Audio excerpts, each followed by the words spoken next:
Maybe if they're lucky, they can smell us. Unlucky. Unlucky, lucky, who knows?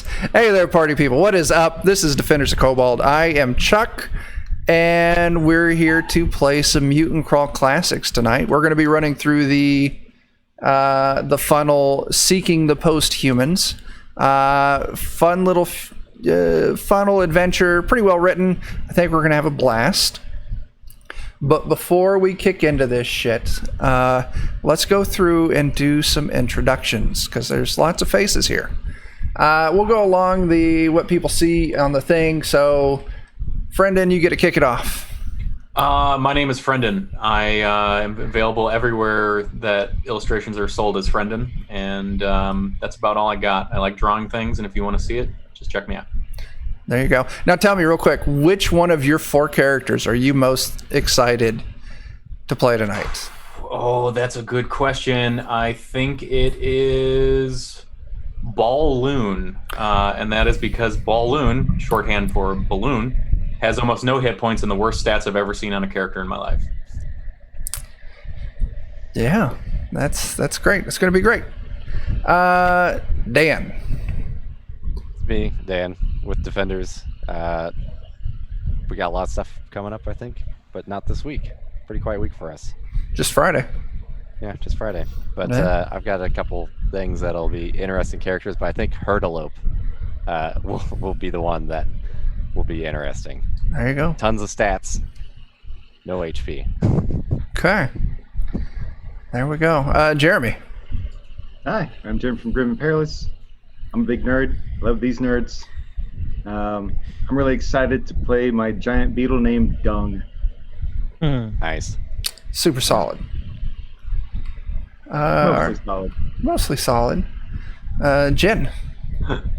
I'm Jen. I'm not from anywhere.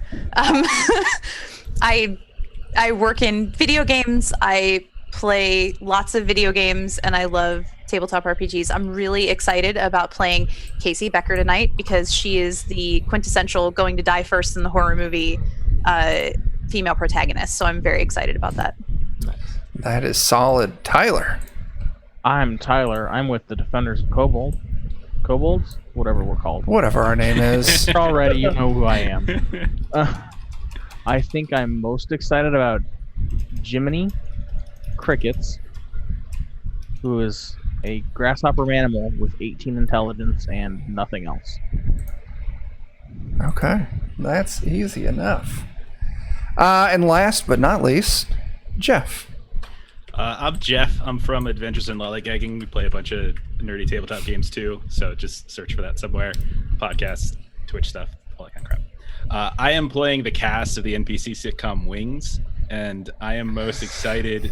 I can't choose between these. Like, I kind of want to say Roy Biggins because he's a vulture, but then there's also Faye Cochran, and I really like doing old women voices. So Nice. it's a really it's between the two.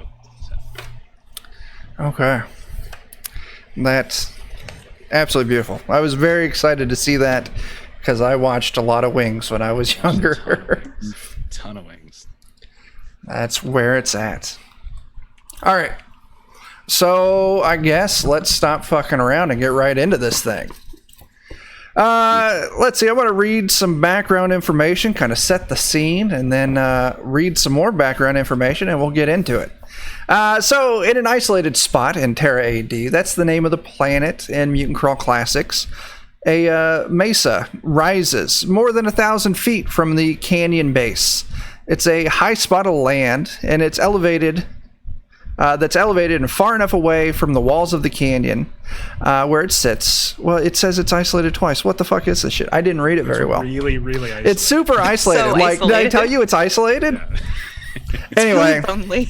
it's isolated. Wow. It's difficult to get to. It's a long ass journey. And because of this, it made a great place to hide. And so that's where kind of your tribe initially set up camp, and they discovered that the soil there was extremely rich. And there were also very few aggressive plant types or animals up on the top of this mesa. It was initially discovered by a seeker team many generations ago who wisely saw its potential. These brave explorers eventually returned with their entire fucking tribe and set up to creating a village there. The village grew, and it eventually became something approximating a real civilization. The kind that the ancients might have created in the untold epochs before the Great Disaster. Eventually, the village grew into a city, and the population grew large and strong because of this good-ass soil, long grow seasons, and natural isolation. Over the years, the population increased further when the tribe's elders began the practice of sending out scouts to other less fortunate tribes and absorbing those that dared to make the dangerous journey. And eventually, this became known as Canyon City. So it was discovered. Your ancestors settled in. They started bringing in more people to come settle in. It knew long times of peace, and it evolved into something resembled like a Neolithic period, where sentinels rediscovered the arts of agriculture, pottery, domestications of a couple different strains of animals. Add to this were the many artifacts that the Seekers discovered over the years. And Canyon City eventually reached the height of civilization that had been forgotten for eons. So that's another important part, is that in a lot of these, clusters of, roughly we'll call it humanity, one of the big things they do is a coming to age, a rite of passage, is they send groups of, young adults out to out into the wilderness. They call them seekers, and their job is to go out and find valuable resources, find information, find artifacts of the ancients, learn about threats, and then come back with this stuff, so that way their home becomes that much stronger because of it. Now, because of the city's great success, it kind of developed a debilitating xenophobia. The inhabitants grew to see themselves as superior, because they attained this great civilization. And because of this, they also stopped the practice of absorbing other tribes. They grew more isolated, and eventually they even stopped sending out, they started limiting the seekers. You can only go out so far. Don't go out too far. And then eventually it even died out, where they don't even send out seekers anymore. So kind of this, great heritage they had, they got a little too big for their britches, and they kind of knocked it off. So now, it's been a generation. The youth have grown up with very few individuals expressing any extraordinary mutant abilities, and they knew nothing of the real dangers of the outside world. Because of this, there was a rift in the city. One of the elders of Canyon City really saw it as a shortcoming, a great mistake to stop sending seekers out. And through, political turmoil or whatnot, they broke off and they formed a second settlement on the top of the mesa. And it's called the Village of the Wing People. And very specifically, it's called that because they discovered a very strong updraft coming from the canyon floor, and they created these gondolas with these giant wings that they could use to raise and lower goods from the canyon floor. So all of this going on, things were really good for the inhabitants of Canyon City. Food was plentiful. Everyone was safe. Everyone had a job that they could call their own, a skill they had mastered. And then the rain came. First, it was dark clouds, shot through with every color of the rainbow, pigments separating and reforming in a constant dance of degrading colors. The next morning, the clouds grew and massed until they blotted out the sun. Then came rain, unlike any that anyone had ever seen. Not clean water they had grown accustomed to in Canyon City, but blobs of horrible black gunk that fell and coated every surface, sticky, thick like tar. When the rain stopped, the city was in peril. The tended fields were all ruined by the black gunk, the food stores destroyed, animals coated, dying. The animals are just dying and suffocating from this stuff. The old and the young, children to young adults, and then the elderly, they were all sent out of the city to seek refuge, and they sent the old and the young into the old grain stores, into carved out tunnel complexes in the side of the mesa. And that's where we pick up the story. 3 days ago, a terrible storm threatened to destroy Canyon City.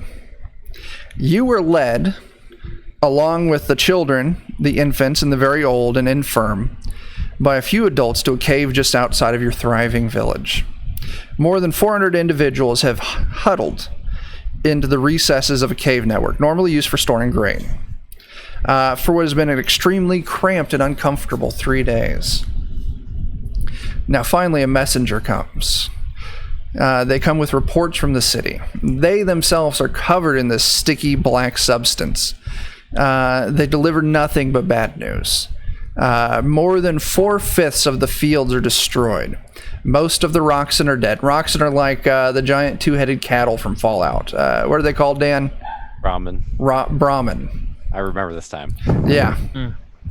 Worse, the roof of the ancients, the Hall of Records, the roof of the Hall of Records has collapsed, destroying many artifacts of your tribe, including the collected geographic maps of the mesa and canyon created by generations of seekers. So a great wealth of knowledge, all of your artifacts that have kind of helped make life better, all destroyed. Now, this is when Mellowlark. Mellowlark is the village elder. He is actually the last known seeker. So the very last seeker that ever got sent out from Canyon City was Mellowlark, and that was ages ago. He is impossibly old.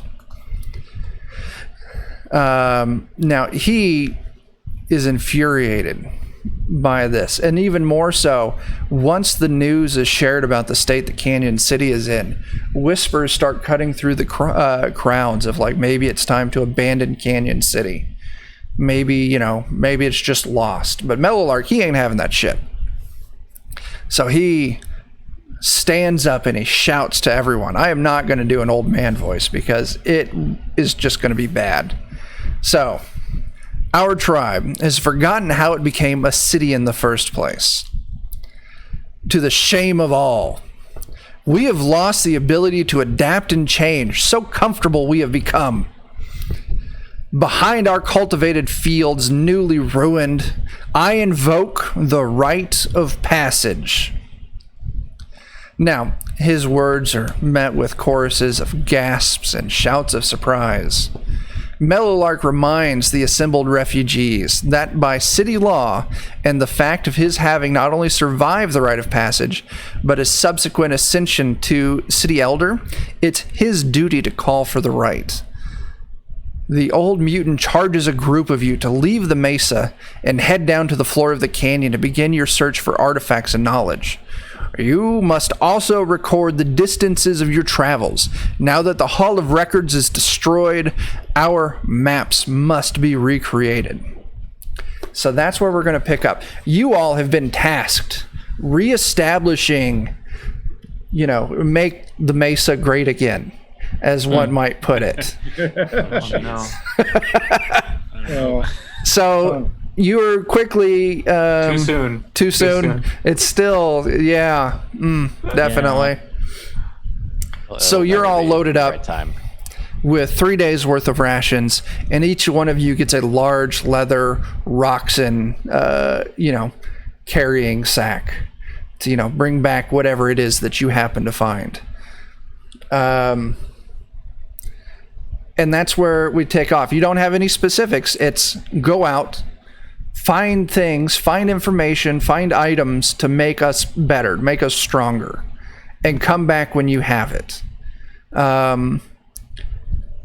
Now, you would also know, not that any of you have ever left the Mesa before, but there are 2 ways down. The first being the trail, the primary way to get down. It is a long, wrapping trail along the side of this mesa And actually, let me show a little map here to all of you on Roll20.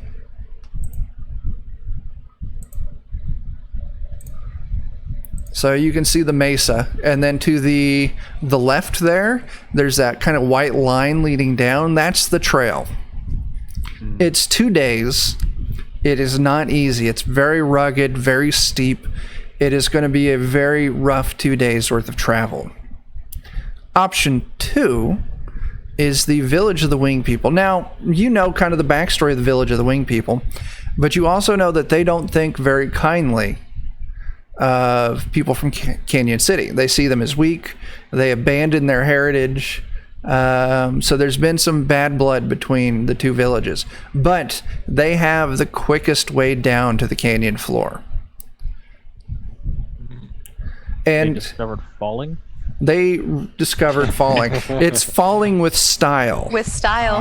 Yeah, It's professional falling. yeah. So Are they getting paid to fall? yeah. One does not simply fall. They're all just antagonists in a Just Cause sequel that isn't out yet. Is the That's problem. it. That's it. So yeah, I'll let you all kind of pick it up here. You have your information. You have your task. Please embark on your journey. So I'm a little concerned, being such a balloon myself, with anything more perilous than heading towards the safer, if maybe more politically inconvenient option. As a lover of wings, I would like to go to Wing City. It's very simple. I also think that wings sound good. I've always wanted wings. As you know, a normal human, I've always wanted wings. Yeah, Yeah. Wings are exciting. very much so. I like Maybe we that. can use them Best with later, hot too. sauce. Well, they Wings don't. with hot sauce. That's it. It's not. Yeah. It's Well, our not. buffalo are missing and they dare have you. wings. We could maybe solve two mysteries at once. Yeah. Now, mind you, it's Perhaps. not actual. Like they don't all have wings. They just have these large gondolas with these giant wings on them. They used to kind of that's just technicality. gently The one gondola. parachute their, giant moving things down to the floor. So I don't want you to get your hopes up that you're going to walk away from Wing City wearing actual wings. Because even in this future, no one gets a jetpack. Yeah, I'm yeah. not even gonna get saucy wings. No this saucy point. wings. So we all thinking head for the wing folk then, sounds like? Let's stir up some political discourse and go. Yeah. All right. That sounds good. If our bug says it, then the big bug goes. There you go. All right. So you all start cutting across the mesa. It's a couple days travel just from one side to the other, but it is a very easy, safe journey. There's plenty of, after you get out of the northwestern tip of the mesa, the black gunk kind of thins out. And then you'd be able to actually scavenge for food here and there.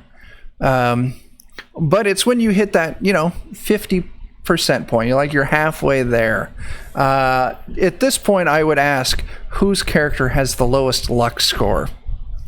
Except we know. But I we believe know we already that. determined this. Yeah.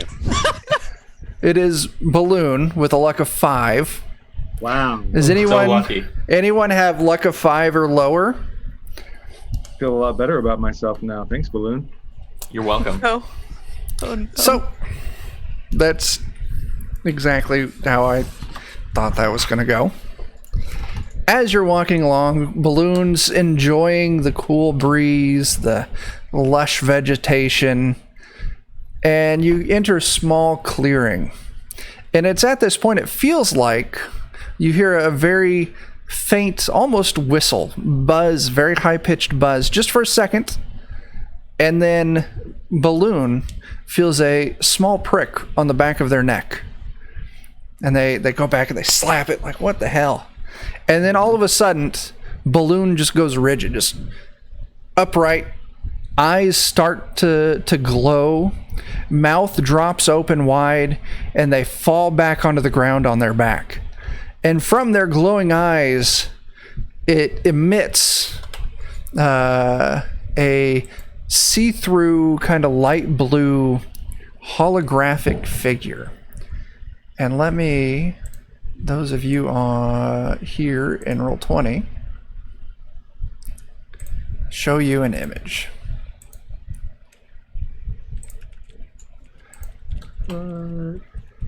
This large, let's see, how tall are they? This tall ass motherfucker Technical term. Yeah. is a bald, kind of intergendered, pure strain human with glowing yellow, high-tech exoskeleton armor, wielding an oversized axe. It introduces itself. Greetings, I am Max 16 Characters. You seekers, I have a quest for you.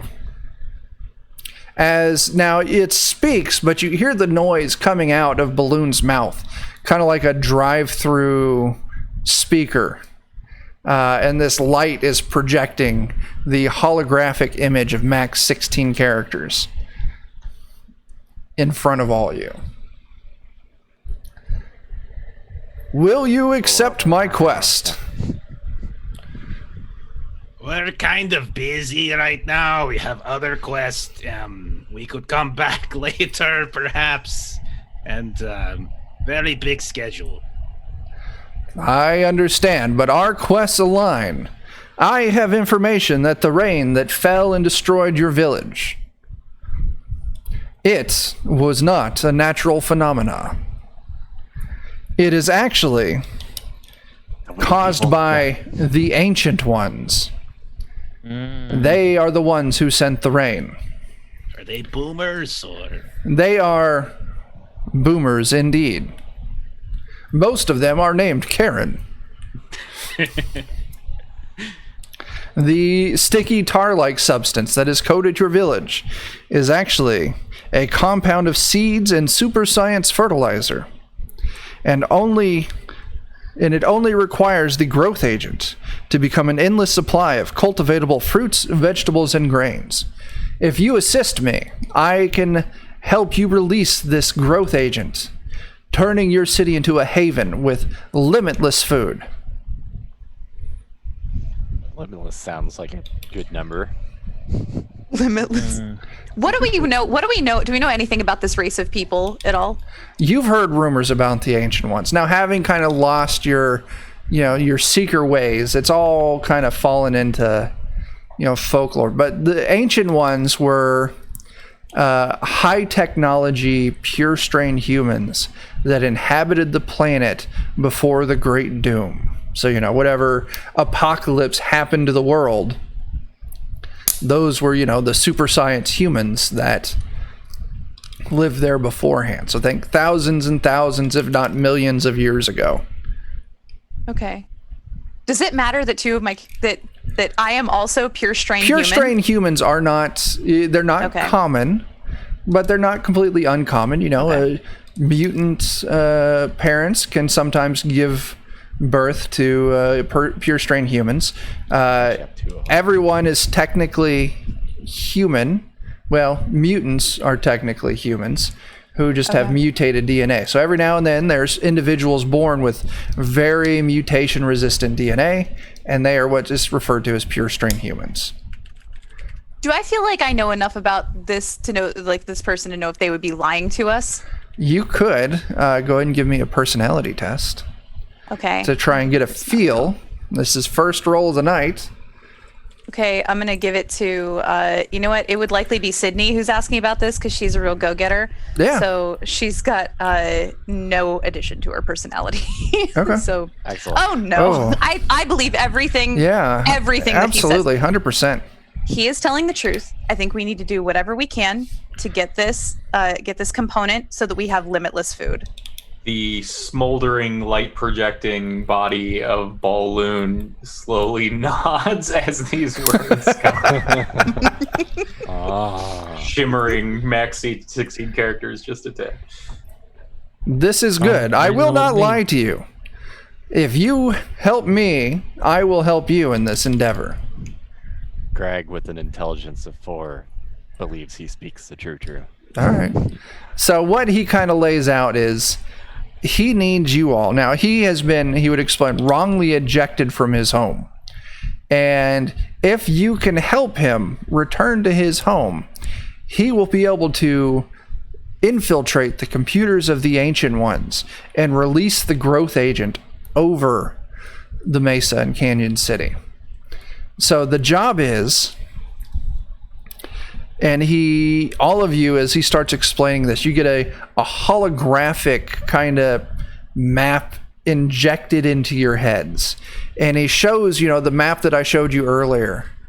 And let me, I don't think I can overject it, but on that map, like the bottom left-hand corner, the little fork down there, he shows you a point down there, and he says, if you travel to this location, you will find what appears to be a shaft into the earth. Travel down that shaft, and you will find a complex of the ancients. In that complex of the ancients is a recovery disk, one might say. I need you to get that recovery disk, and it shows it to you. It's think of like a CD jewel case with like art on one side, credits on the back of it, and the CD jewel case opens up, and inside is this small disc with the same art on one side, and on the other side is just this metallic sheen. Recover the recovery disk and hold it to the sky. Once you do, I will contact you again and give you the second part of the journey. I need you to insert this disk into a terminal of the ancients, and in your mind he projects the instructions, like how to do that. Like it shows a terminal of the ancients and the weird rectangle box next to the glass, and you push a little button and this little flat thing pops out, and you put the recovery disk into it, and you push the little button again, and it closes. Such technology. Never in my life have I conceived of such technology. I've never seen something like that before. That's just something else. Is it edible? It is quite not edible, and in fact would hinder our mission if you were to consume it. Tinfoil Teddy is very much a conspiracy theorist. You can't trust this guy. It's gonna be the death of us. You can't touch it. You'll put nothing nowhere. It's gonna kill you. Well, I mean, we're already dying with the black gunk and the whatnot, so I mean, could it really hurt? I mean, we're gonna die no matter what. Okay, fine. Yeah. Have you ever seen a more trustworthy, transparent human, pure strain human than the one standing in front of us all right now? I surely have not. Well, one time. This is it. I am quite trustworthy. Now, all the most trustworthy people say that about themselves. This in my is experience, yes. highly accurate. Now, I must ask, please commit. The amount of time that I can keep up this projection is running short. Do I have your word that you will travel to the crevice, climb down, recover the disc, and then hold it up to the sky so I can impart the next part of the journey to you? Yarp. I mean, Yarp is the word, and that you have it. Yarp it is. And then the light starts to kind of flicker, and it goes out, leaving the burnt out husk of Balloon lying on the ground as their eyeballs kind of burst, the jelly exploded out, smoke rises out of their ears, and just a death rattle escapes from their mouth as the projection ends. So are you saying the balloon just popped? The balloon just popped. I liked Balloon. So, Well, now everybody really can get a know piece him. of That's how balloon. technology gets you. It talks to you all friendly and lovely like, and the next thing you know, balloons fucking popped. I never liked him, to be honest. I swore he was going to eat me the other day. He was full of hot air, if you ask me. He was. He would say anything to make you happy. Very thin-skinned, in my experience. Balloon was just so thin-skinned. Really stretched his credibility thin. that's great. I heard he was full of hot air myself. But So, Now, Friendon, please don't forget to loot the dead. That is Yeah, a very important part. Claim any gear they have. Your other Move it to another characters character. get stronger as your weaker characters die. Mm-hmm. Can somebody wear this? Never mind. Never mind. Skin. Nope, I definitely wasn't about to suggest that. 100% was not about to suggest that. Just Puts the ignore me. shampoo and the lotion in the basket, or it gets max 16 characters again.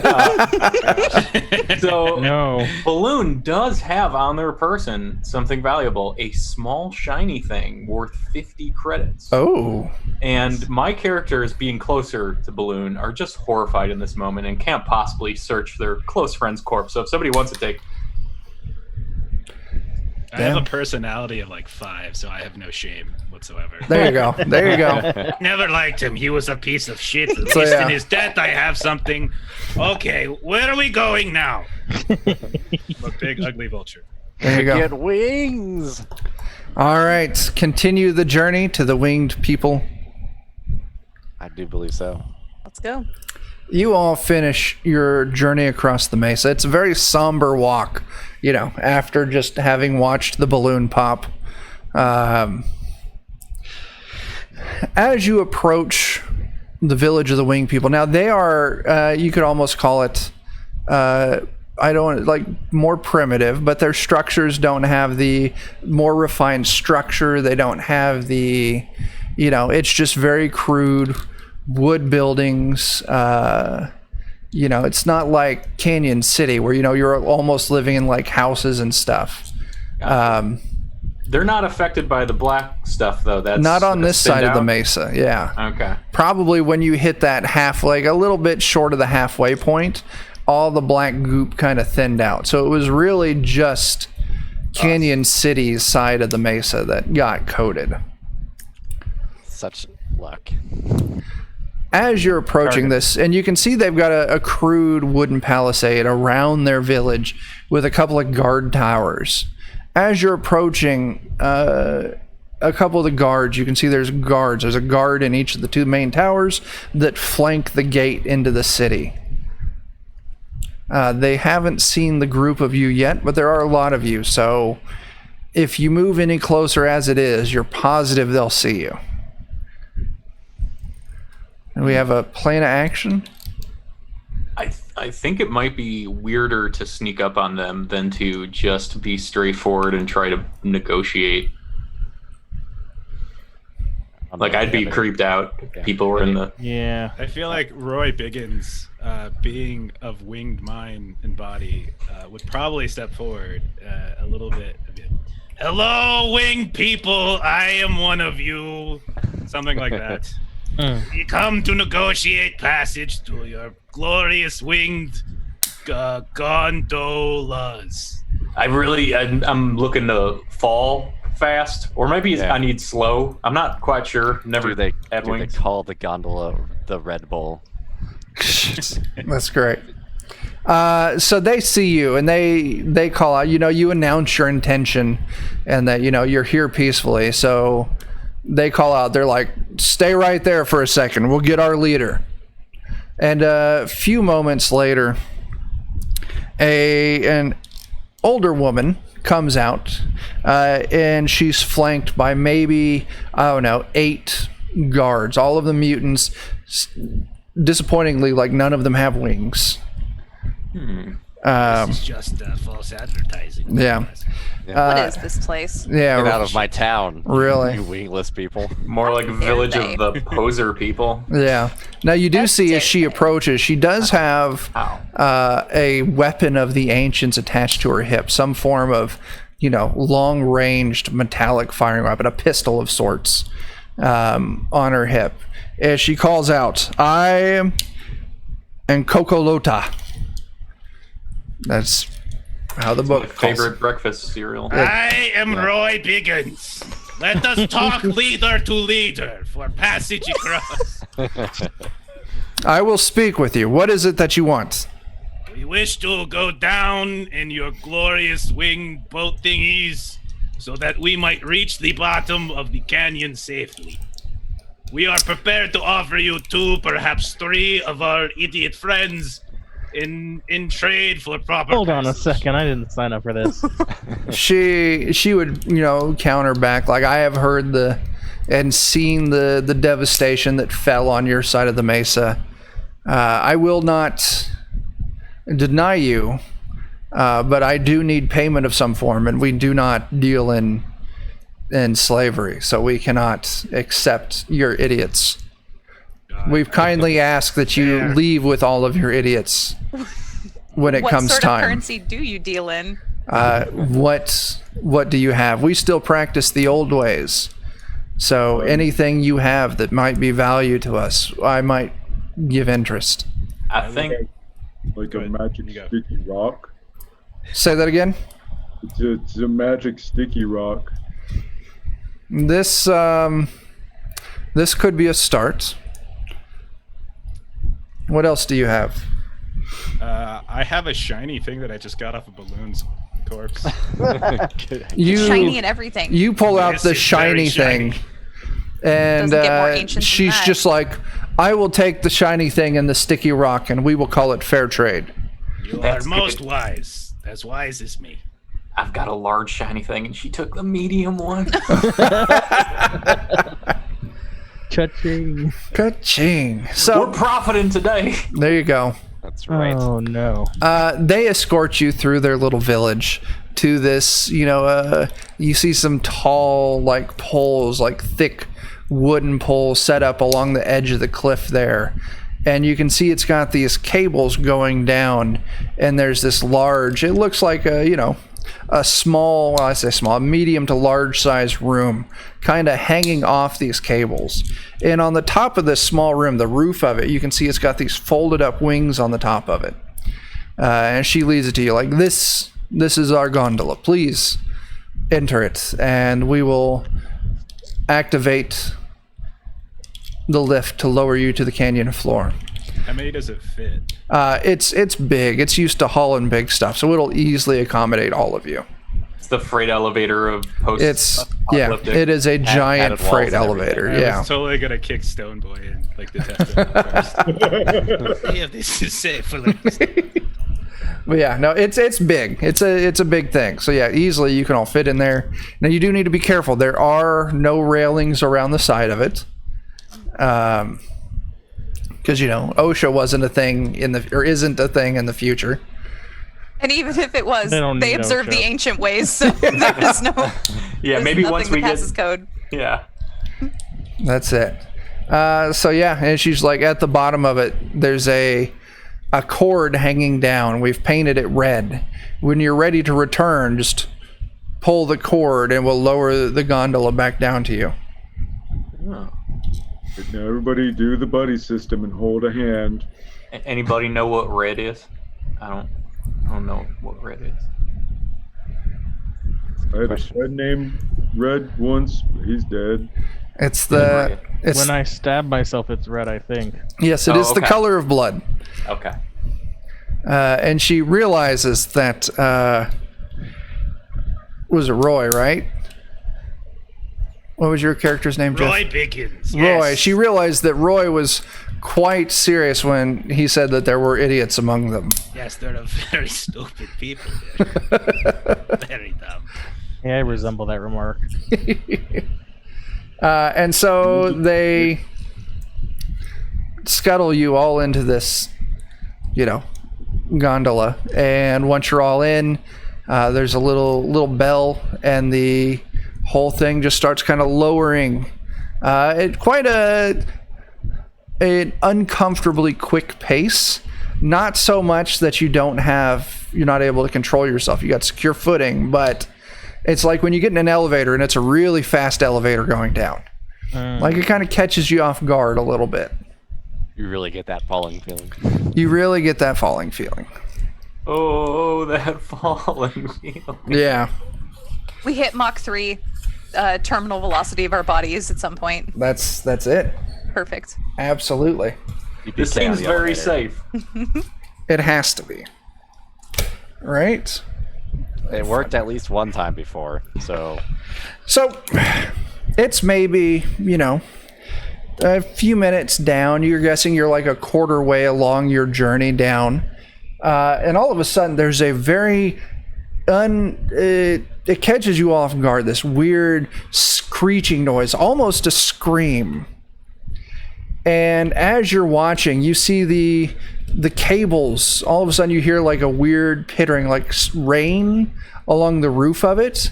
And you kind of look up and you can see the cables behind the gondola have some weird translucent, opaque, kind of thick gelatin-like fluid that's kind of dripping off of it. And there's this weird screeching noise.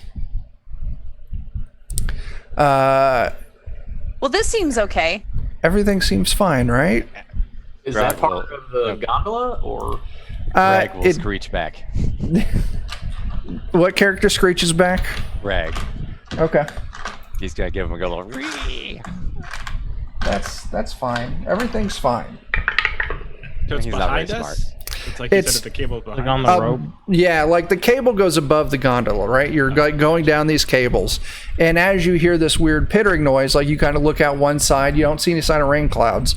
Like you go out the back and you kind of look up, you know, at the cables that you're moving past, and you can see they're coated in this weird, almost completely clear, not quite, just enough that you can tell that it's there, goopy, chunky fluid.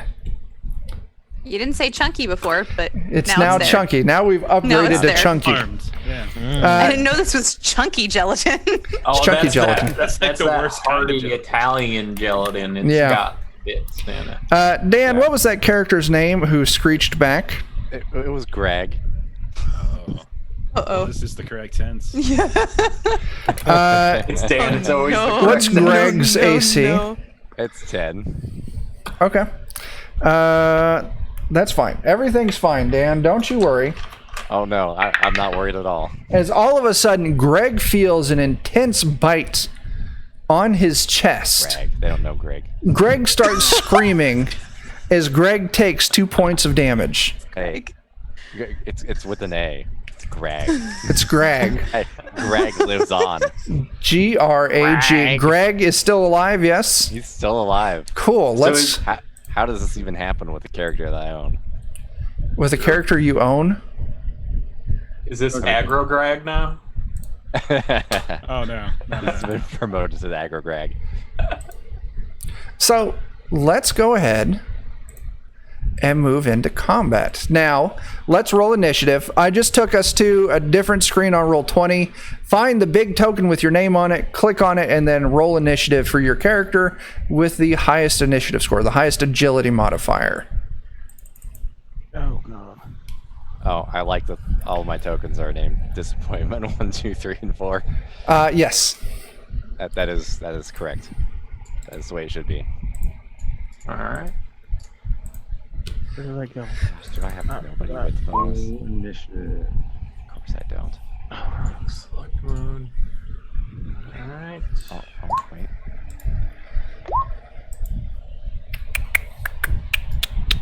Let's see. Initiative is agility, right? Nope, that didn't work. Boy, we all got. I didn't do it the right way. That's fine. If you, well, you can just take your initiative score and drop it on your name in the initiative track, and it should update it. Yep, there we go. How did that? What? You got a 1, Tyler. No, it didn't roll a dice. It's just my modifier. Oh, that's weird. Try it again. Int overall 0. Okay. No, it did. Do you have a modifier? Yeah, I have a modifier of +1, so it should be impossible to get a 1. So I don't know how it rolled a 0 on a d20. Skill, Is Roll20 stack cheating of us deck. already? maybe. Yes. Magic. Friendin. Expect no mercy from Roll20. Wow. You want it under our name? Yeah. So it looks like Friendin, you had a 5. All right, Jeff, you knocked that initiative out of the park. Which No circle kidding. is initiative? Is it green?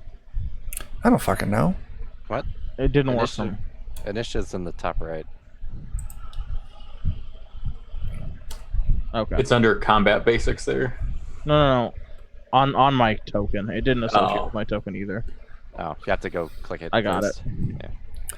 We're going to go assort descending. Starting us off with Jeff. On your turn for this funnel, all of your characters all act on your initiative, so each character has a movement and an action. Currently, you don't know what the fuck's going on. You don't see anything on Greg, but you hear Greg screaming, and you see some blood trickling down Greg's chest from an odd wound that suddenly appeared. Okay. So Roy Biggins will find somebody to hide behind. Okay. So that he is the least likely target for whatever this is next. Yeah. So that's definitely what's happening there. Let's see.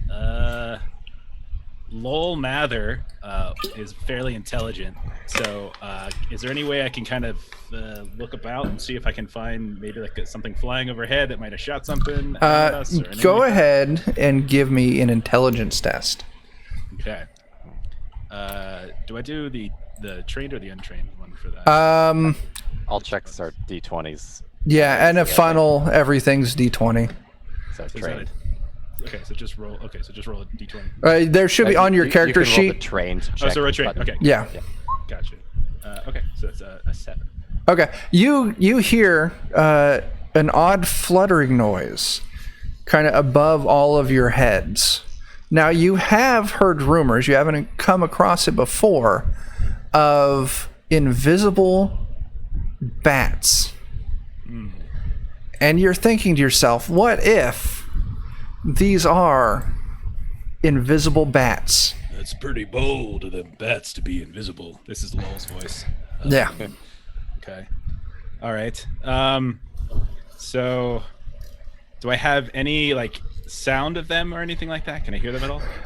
Yeah, you Flapping of wings? You can hear the flapping of wings, and I'll tell you what, you think, at least for the one that's on Greg, between the noise and seeing where the bite is, you could probably try and attack the bat that might still be on Greg.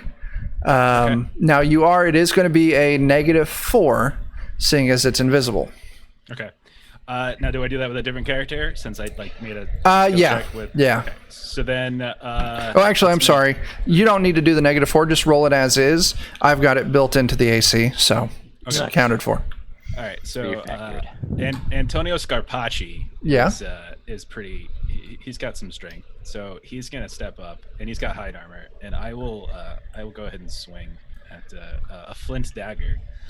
It's my favorite flint dagger. Yeah. So don't screw me over. Okay. All right. So. That flint dagger's been in your family for ages. Yes. But that is a swing and a miss. Do I at least hit Greg with my miss?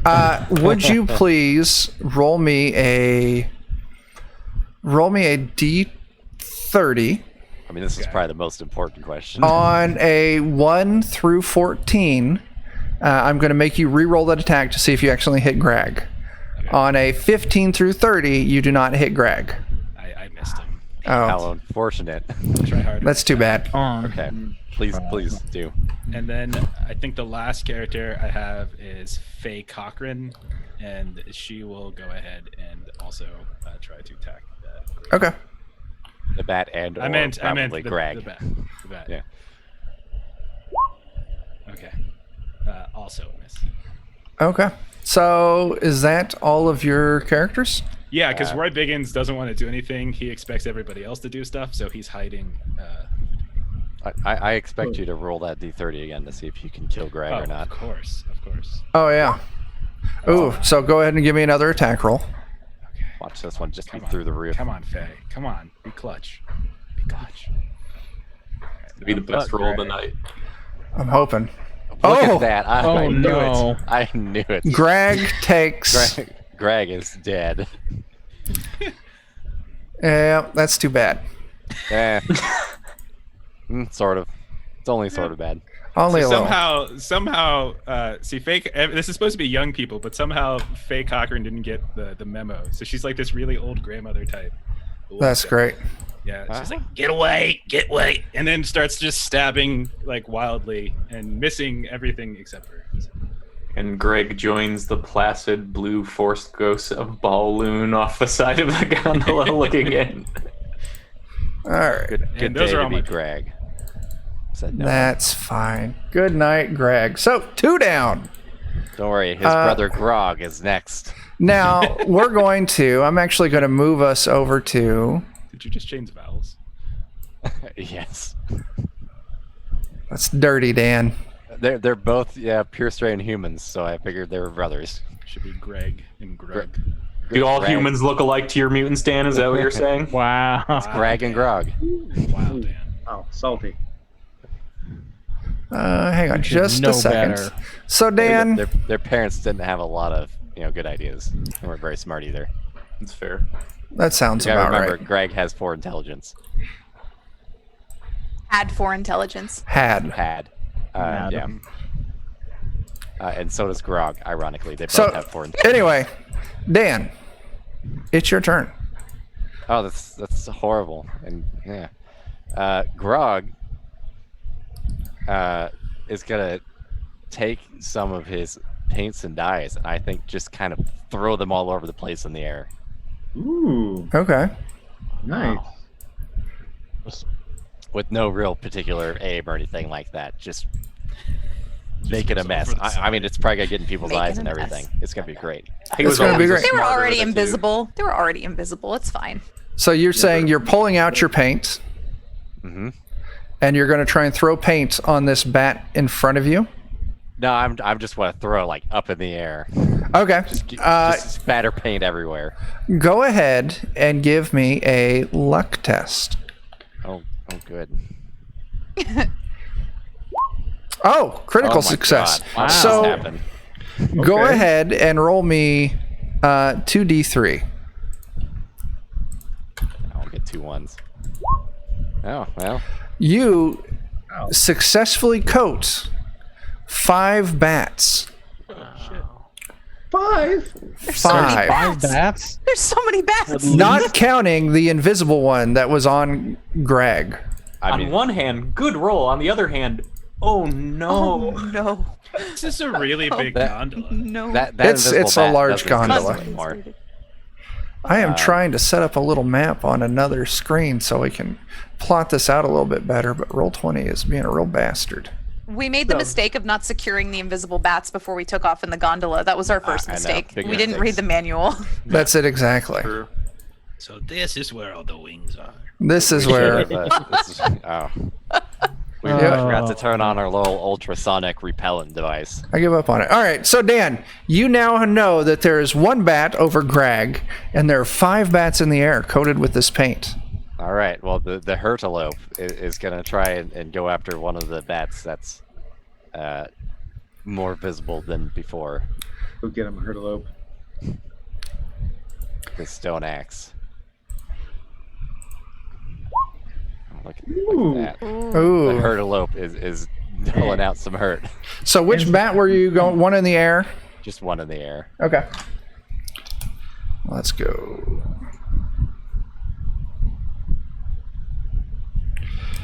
All right. Would you please roll me a d5?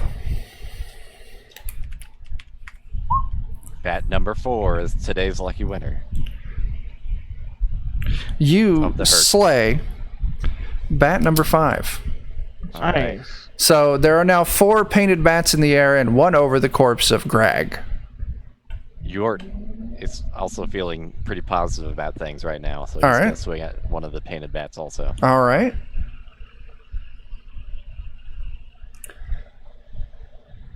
Is it coming through? See. No, Ooh, no, is that...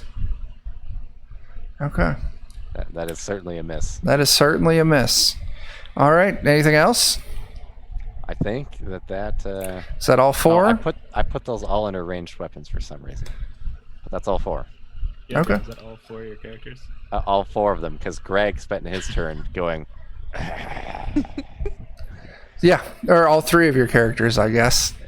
His dying breath was, I assume, his last action for his turn. Dan, on this sheet, you should be able to click on your characters and click the little cog and name them. Go ahead and change their names away from Disappointment 3. On the icons, on the... Oh yeah. Okay. Yeah. Let's see. We also lost Balloon, didn't we? Where is I was Balloon? really just fine with them staying that way, but Well, just for the sake of everyone tracking what's going on, please name them. okay. All right. So after Dan is Jeremy. There are 4 painted bats in the air, and you know there's one over the corpse of old Greg. Well, Dung feels pretty much like he's a steady hand, and he'll just swing his heavy club down in the general area and probably smash the bat that other people can't see. Okay. Yeah. You don't have to worry about hurting Greg anymore, so Yeah. So go ahead and roll that bean footage. Really sorry about this, little buddy, but shit happens. I think they call it guano. Guano happens. guano happens. You want to know how I know about it? How do you know about it? Because when he killed that one, it pooped itself. Meanwhile, I assume Dung just like splatters the body with Yeah. his 8 frame, just Yeah. demolishing it.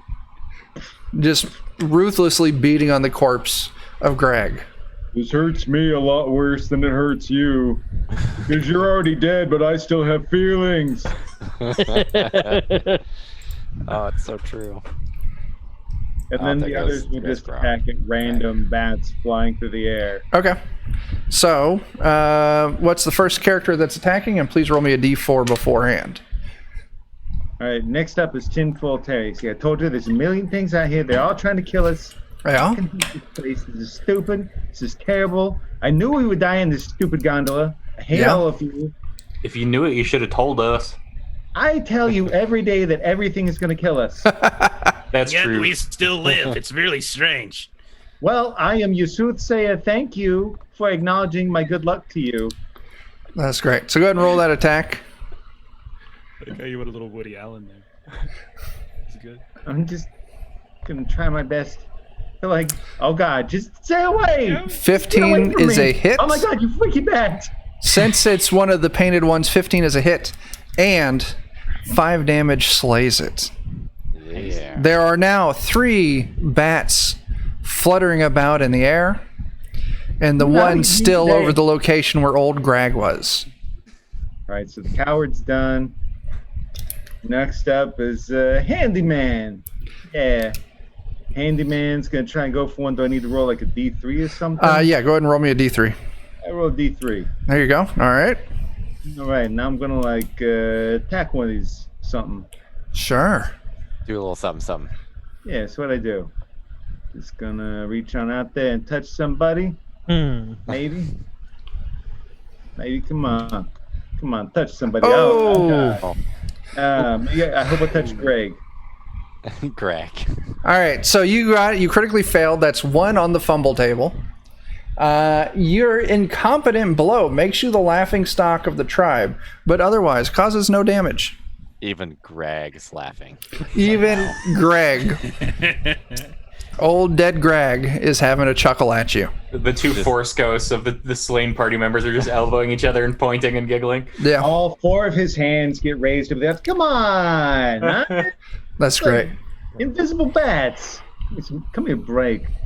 You guys, a bunch of jerks. And then Willow will be the last one. I assume she needs to do a D3 as well. Yes, please. All right. She All gets right. 2. And then just sweet little Willow. Just kind of close her eyes at the last second, not really wanting to look at what she's doing. And she'll just kind of stab. She'll just kind of stab as a phrase. Sometimes you just kind of gotta stab. So, Willow just kind of stabs a bat to death. That is So- an acceptable amount of just kind of stabbing. Just kind of stabbed all the right ways. Is that all your characters? Oh, my stars and bars. I'm done. That's great. All right. So, Jen, you see 2 bats coated in paint floating around in the air, and then you still think there's the 1 bat fluttering over the corpse of old dead Greg. So I'm going to say that Peach Howl is the first to run and Peachell's not very smart. Peachell's not going to go for the easy ones. Okay. Peachell's going to go for the invisible one. Absolutely. Perfect. Yeah. Assuming there are dark forces at play here. Okay, so gonna attack. Yeah.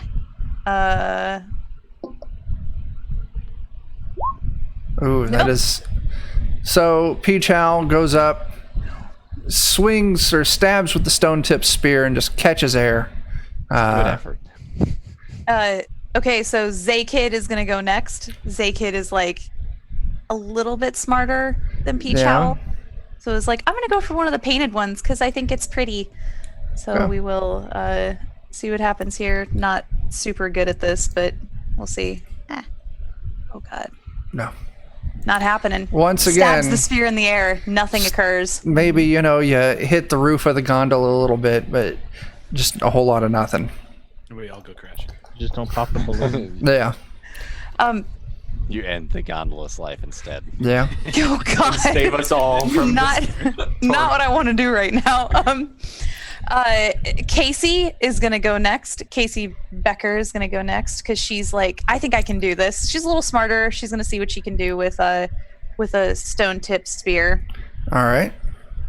Wow, this is just awesome. You're doing Nothing. And Goodness. a real bad and- job. and Sydney sees the lay of the land and is like, no, thank you, and goes and hides behind somebody else because she's real smart and she's a survivor. Fantastic. So we got two characters hiding behind someone else. And then everyone else, if your characters are alive, you're actively engaged or about to be engaged in the melee and somehow. I hope she's hiding behind Roy. That way they can be I'm- starting, a chain Hide of behind people each other. hiding. I'm like general, just commanding from distance. So you hit that, you hit that. So, one of the painted bats goes on the attack. And it flies straight for Dan's character. Dan, you've got three characters. Which character of yours is in the first position? That is a dead character. Well, then that's no longer the first position. Okay. So, who would We're be... sliding them down. Yeah. Okay, I wasn't sure if we were gonna reroll. It is unfortunately now the hurdalope then. All right, so... Ooh. Oh. You want to know what I rolled, Dan? Is that a nat 20? Ooh. Oh, hello. How did this happen? You know you're showing us a 1, right? That is what I'm showing Okay, you. good. I was just expecting the hurdalope to get annihilated. The bat critically fails on its attack against the hurdalope. Stupid bat. Stupid bat. It's an Stupid. embarrassment to the rest of the bats. The other bats laugh at They'll it just start laughing. and take a disadvantage. What kind of weapon does the hurdalope have? The hurdalope has a stone axe. The hurdalope just puts the stone axe up in front of their face as protection, and the bat flies up and just takes a chomp and just chips its teeth on the stone axe.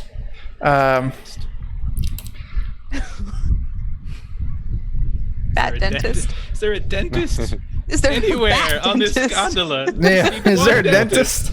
So from now on, that bat's going to have a real hard time doing damage on people with no teeth. Nice. That's wonderful. Was this an invisible bat? It was one of the two painted bats. Oh dang. Okay. Couldn't get that lucky. Dan, you can't get that lucky because all of a sudden another invisible bat attacks your character. Once again, the antelope, whatever it was, hurdalope, what is it? Oh, why? Why can't they attack anyone else? It's an antelope called the hurdalope. The hurdalope does a 6 clear the hurdalope's AC. Does not. All right. Now I'm Can't rolling a even believe d6 this. to pick out who these bats are attacking. So it's nothing personal. Oh, I know. It's just Dan mechanics. Dice hate him. All right. Fuck, Dan. God damn. This is damning evidence of his luck. This one is your character in the second position. Oh, this is Grog. So Oh, we just lost Greg. Grog is attacked by an invisible bat. Grog, no. It runs in the family. That's This clears 20. Yeah. Grog has impervious defenses. Yeah. So does a 22 hit? He thinks. He thinks. Yes. 2 damage are inflicted upon Grog as this invisible bat bites his neck. Don't worry, Grog is a healthy boy until his teammates start helping. All right, so Grog is still up. And then next in our turn is Tyler. So you now know. All get to the go. attacks. Well, all the bats are on Grog now. We know this. There's a bat, 2 bats on Hurtleope and 1 bat on Grog. One of the bats on Hurtleope is painted, and there's another bat that's still painted floating around. And there's also the bat that was on Greg. So altogether, you know of 1, 2, 3, 4, 5 bats. 2 of them are visible because of paint. Well, my dear friend with the slitted eyes, AJ Hiss, is going to try his damnedest. Because his eyes are slitted, he's going to try and shoot one of the ones that are hit with his dagger, one of the ones that's already painted. He doesn't want to risk that. You're just really working in how to incorporate your mutation. Oh, yeah. Yeah. So go ahead and roll your attack. That's a miss. Yeah. Okay. How would be? Let me see. I'm trying to go fit on what wall has what. Derek Blunt is going to charge with a stone axe. Blunt. And Derek Blunt. Exactly. Blunt. Derek Blunt. One of them at random is D5. One of the painted ones or one of the invisible ones? Painted. All right. Go ahead and roll an attack. Okay. Hey, a 19. Oh, there you go. So then give me a D. Oh, no, it's a crit. It is. So give me a D2, please. Where's my? I added the macro. Oh, Oh, there's you not can a just macro for roll D2. me a D6 and we'll 1 through 3 is 1. All right. 3. So 1. So you inflict a critical hit on the painted bat that's still fluttering up in the air. You rolled 3 on critical table 1, which is stunning crack to forehead. Inflict an additional 1d3 damage, and the foe falls to the bottom of the initiative count next round. So 3 total damage. okay, and that slays it. Nice. He stunned Side him note. to death. I've never thought about a bat's forehead before, but here we are. Here we are. Yeah. Maybe it's one of those bats where its nose like comes up on its forehead. Oh, that'd be painful. Oh, Yeah. Yeah. So now you all know that there are at least 4 bats. One of them is painted, 3 of them invisible. Oh, son of a bitch. Tyler, anything else? 2 more characters to go. California roll is going to try. The worst roll. Oh god, that is a story for a later time. He has a blowgun, so he's Oh, gonna I try like and shoot this. Oh, one no. of the No. not painted ones because why not? Okay. This- Go ahead and this roll is me gonna the be getting attack, hurt a little please. Here. He survived the bats. He's got to die from this. It's a That 14. you said not one of the painted ones? Correct. That is a miss. So Does it hit Grog? we're gonna figure this out. We're gonna So find out. It may Tyler, not be me this time. would but you it will please be. roll me a D3? D3 A This D3. is a thing. 1. So last I remember, Jeremy, which was your character who had the big club that tried to club that bat? That was dung. Dung is standing in line of fire with this blow dart. Tyler, would you please roll me a D30? If it's 1 through 14, it hits Dung. 18. Okay, it misses Dung. Maybe just like pings off the carapace. Yeah, Hey, I'm smashing here. that's great. All right, Into the dead body of Greg. yeah, And back Jimmy- into the dead body of Greg. Just checking, double tap. It's like those one weird dead. soccer videos where the guy keeps getting hit in the face. Oh, yes. Jiminy Cricket is gonna try his luck with a flint dagger against one of the unpainted guys. Okay. 16 AC. That is a hit. So please give me a D3. D3. 3. Not 3. damage. Well, it was 5 damage Yeah. on even the better. bat that was over Grog, which slays it. Nice. Boat power. So now you know of 2 invisible bats and 1 painted bat. Anything else? No, that's everybody. Friendin. All right. Mop him up, Brendan, or My- mop my team up, one or the other. I'd like to pick up Greg and use him as a human shield. No. +1 So- to AC. This Yeah. is acceptable. My polar bear named the Express is going to swing for one of the painted bats. The remaining painted bat, yes. Okay, that's right. That's right. He's Yeah. going to do so with a wood spear. All right. And there we go. 12. That, seeing as it's painted, that is a hit. Nice. And 7 damage slays it. So you skewer this painted bat with chipped teeth. You All right, now he's gonna know look- of. And he's going to say, "Sonar, so good, buddy. You get him." Beautiful. Absolutely beautiful. What are you doing with the remainder of your 2 characters? So with that emboldening from Express to Waffle, Waffle is going to also take a wood spear, because apparently that's just what these 2 are about, and swing at any bat that he can see. If there are none painted, he's just going to swing in the direction of where there are sounds. Okay. So give me an attack roll. Okay. 8. That is a miss. Hmm. Please roll me a d6. All right. 2. Cool. You accidentally stab the body of Greg. Poor Greg. Accidentally. As it should be. You always got- were the worst of the 2 brothers. I don't know how he keeps getting in the way, but it's Yeah. If it wasn't for him, we wouldn't have this bat problem. Yeah. that's all his Wanna fault. get It's all his fault. No, you So- get back. You got 1 character left, right? Indeed. So if you would please, you know of 2 invisible bats left, 1 above Greg's body and 1 next to Hurtleope. All right.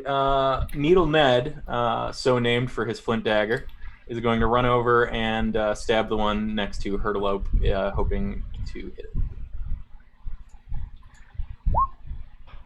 it. 14. That is a miss. Hmm. So that one's invisible. Okay. That one is invisible. Now the question is, do we continue the precedent that Jeff started Sure. with seeing if this... Or does he spend 2 luck and make it hit? No. I'm thinking about that, and Yeah. I think I am going to spend the 2 luck. You spend 2 luck and slay the bat Nice. in front of Hurtleope Hurtleope. lives to see another day. Me and you, Hurtleope, we in this together to the end. All right. The Hurtleope makes sounds at you. So it is now the bat that is above old Greg, old dead Greg. It doesn't attack him again. No. No. It is going to attack. Friendin, what is your character in the second position? Second position is that is Needle Ned. Needle Ned. Does a 13 hit. By 2. All right. Needle Ned is bitten by this bat for 3 points of damage. Needle Ned is no more. Oh, shit. Oh no. Needle Needle Ned's Ned dead, down. man. Yep. Ned is Freaking dead. dead. Ned is dead. Better Ned than dead. No. All right. Ned is dead. No. Jeff, it's back to your turn. Okay, so You there's- know of there's only one bat left. All right, so Roy Biggins is going to step up now. Yeah? That's Sitting what on the Biggins wall. of him. Yes. I got this, fellas. And I'm going to use a wooden spear. Yeah, and I'm going to attack an invisible thing with a wooden spear. All right, go ahead and roll that attack roll. There's no way. I'm going to make a big show of it as well as I stand up. Absolutely. And it's incredibly Throw out your obnoxious. wings and Exactly. I'll show you how it's done. Please. Indeed. You once again stab the corpse of Greg. He's really dead. Just to be clear, he's not coming So back much at all. meat here. This is how you kill Greg. He's so versatile. Can we like make armor out of Greg at some point, please? Poor freaking guy. He did all right. invite me to his birthday party. All right, so then let's see who's next. So how high in the air? Like, They're like so is it- face height, maybe 5-6 feet. It just seems silly to bust out a bow, even though it's like the better weapon. So Faye, the creepy old grandmother who's with all these young people, will step up, cigarette hanging from her mouth. Okay, I got this. Come on, you can do this, Faye. And then she's going to swing, like stab with a flint dagger. All right. Willing to let her try and hit Grog if she misses. Okay. That way she can have killed both the brothers. She's a crazy old woman. She's a crazy old bat. Nah. Now, I will tell you, you could spend 3 luck to make that a hit. I am going to spend 3 luck to make that a hit. Yes. All right. So with that 3 luck, you slay the last invisible bat. There were 8 of them altogether. And we lost 3 characters on this. So that wasn't So so bad. we are 4 down for the night so far. Real quick, there's usually I'm so used to playing with people who have experienced DCC funnels before. I did forget to mention a couple of housekeeping items. I keep mentioning what position your characters are in. Essentially, I just want you to make a marching order. Decide yourself what your character's marching order is in, and then just number them somehow, 1 through 4 or 1 through 3 or 1 through 2, how many characters you have left. That way, when I roll a dice, like I'm going to randomly attack Dan's cluster of characters, I will roll a d4. Dan, in your marching order, who's in second place? So Grog now. which is Grog now. And that was the big one. We didn't talk about luck beforehand, but is everyone familiar with how luck works? Yep. Yes. Okay. And that's really the big thing for a funnel at this point is... It might be worth going over, though. just Okay, for people watching, maybe. Yeah. So in Dungeon Crawl Classics, Mutant Crawl Classics, everyone has a luck score. Your luck score kind of does 3 things. The first thing it does is a character creation. It determines the bonus or penalty you get for your birth sign. Every character has a birth sign, which grants you, usually it's a bonus if you have a positive luck score, or it's going to be a penalty if you have a negative luck score. So like there's some that, you get +1 to unarmed attack damage. So if you have a positive luck score, well, it's a bonus to unarmed attack damage. If you have a positive luck score, you get whatever your starting luck score is, that modifier, and you add it to it. So maybe it's a 1, maybe it's a 2 if you're real lucky. Most of the time it's a 0. Or if you've got a negative luck score, you'll take like, a -1 or a -2 to your unarmed attack damage. The second thing luck does is DCC, MCC have luck checks where you roll a d20 and your goal is to get your luck score or less. It's the only roll under in the game, and if you do so, you succeed on your luck test. And luck tests are just, you're doing something, but there's no good stat that applies to it. Like, I'm going to jump on this loose ledge, and I want to know if this ledge is going to support my weight. Cool, make a luck check. You roll under your luck score, it does so. You roll a 1 on your luck score, that is a critical success. You roll a 20, or 1 on your luck check, it's a critical success. 20 on your luck check, it is a critical failure. So it's opposite than regular. And the final thing that luck does is you can burn luck before or after you make a roll. You burn luck by permanently reducing your luck score. And you can add a bonus of an equal amount to your check. So like Friendon and Jeff, you both sacrifice, you burnt 2 or 3 points of luck, reducing your luck score permanently to give yourself that little 2 to 3 point boost to your attack so you could hit. So for anyone watching, those are the 3 things that you can really do with luck in this game system. So you slay all of these bats. The bats really don't have any loot on them. Once they're slain, their bodies kind of come roughly visible, like kind of that predator invisibility and not real invisibility. So don't forget to loot the corpses of your fallen comrades. The players who the character belonged to, they get first dibs, and then it can be distributed to everyone else. But after another 5 minutes or so, the gondola, the giant wings unfurl, and the gondola comes to a gentle rest on the canyon floor. You are now ready to continue your journey. We made it down safely. Most of us. They just winged us. Except not poor Greg. We might just drag him with us so we can throw him into danger. It's not a terrible idea. I mean, it's better than a bag full of squirrels, isn't it? Yeah. Not the same, I think. Cavity is a shield, basically. Yeah. Yeah, I think Greg is going to be carried by Grog. I can't bear to leave my brother behind. Yet Till the another end. Weekend at Bernie situation. Yes. He's got to have his arm up, the back of his shirt so he can keep his head propped up and have him look like he's looking around and stuff. There you go. Totally normal. Okay. That's it. Yeah. I feel like people are just going to start stabbing him if that happens, because we all saw what happened when he was Probably. freshly Yeah. dead. I mean, Yeah. I expect that he'll get stabbed many more times yet tonight. Draws aggro like nobody's business. Can only hope. Yeah. Can only hope. He's got such hatred. Such hatred. All right. It's because he didn't invite people to his birthday party. That's it. You all set out on your journey. You know it's going to be a couple of days travel along the canyon floor. You're expecting danger on every turn of this rough trail you're walking. I say trail. It's not really a trail. You're more so blazing your trail, maybe borrowing some of the efforts that are made by like game trails and whatnot. And it's maybe into your first or second day.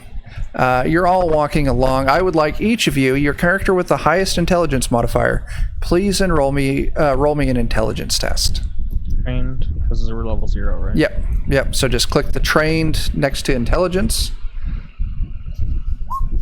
Look at that. The Damn. hurdle. Oh, dang. I thought the hurdle was good Damn. for us. I mean, to be fair, But that's a +3, I think. But so. Jeff with his nat 20. Christ. My two remaining characters are I really both like sixes. Roll20. I don't understand why people complain about Roll20. I think it's fantastic. He's Just secretly like an investor or a founding Well, no. member or something. I really would. Yeah, Do you have The way it works is when Jeff and I are in a game together. I know, roll exactly. poorly, so Yeah. you can roll great. What's So- great is in the Brady Bunch layout of things on Zoom, you two are right above and below each other. You're like mirror image of each other's rolls right now. That's Yeah. great. So you're all walking, and let's see, Lowell and Jiminy. All of a sudden, you see ahead of you, maybe 20 feet or so. It looks like, a little bit of wind and the leaves shift in the breeze a little bit. But then you all realize that no, this entire tree is shifting in the breeze. As all of a sudden the tree steps out onto the trail you're walking down. And this short stubby tree, I'm going to show the map again to you all. If you look at the map, the weird tree dude with the gun in the top right corner, that dude steps out on the trail. Does he have the gun? The tree's got a gun! The tree has a gun. Thanks for those bits, Ultimate Blitz. Oh shit. They look pretty seedy to me. I don't trust these trees. Yeah.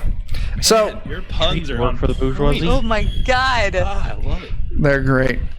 So yeah, rough rudimentary eyes, squat necks and heads, kind of trunk-like arms on each side, and then one trunk-like arm sprouting out of the center of its chest, and this one trunk-like arm in the center of its chest has a gun, and it's got this gun pointed at the group of you, and it grunts like, ugh, and it points the gun at you and then kind of points down at the ground, like it signals to your weapons, and then signals down to the ground, and it's grunting and growling at you.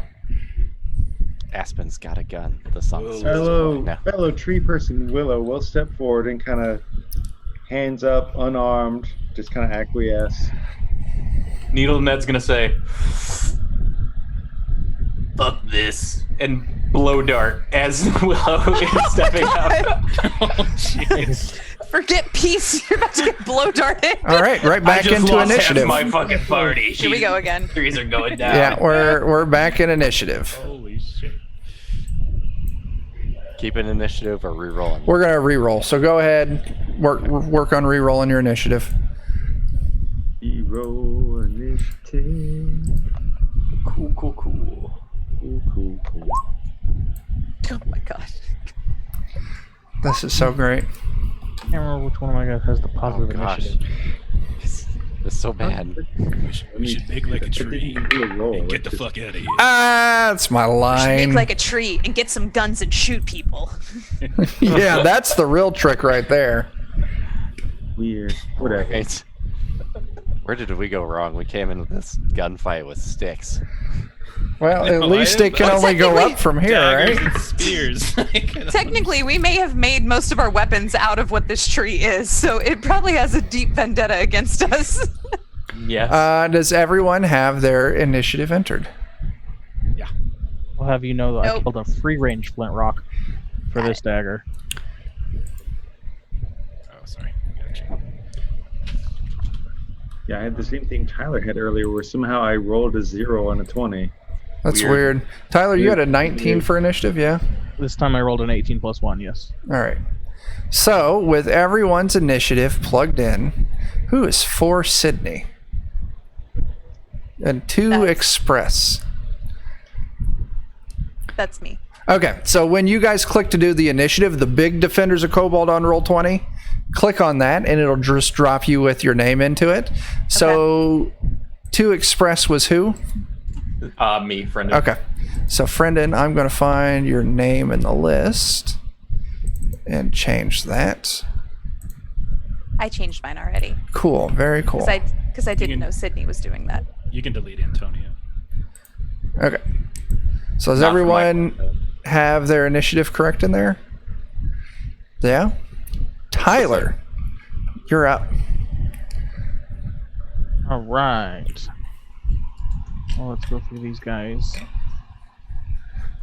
I'm gonna start with, since this is a tree, I feel like a stone axe is a very good weapon to. Should be Well, very It's effective. fitting. So Blunt, Derek Blunt, is going to try and hit with an Look at that. 18.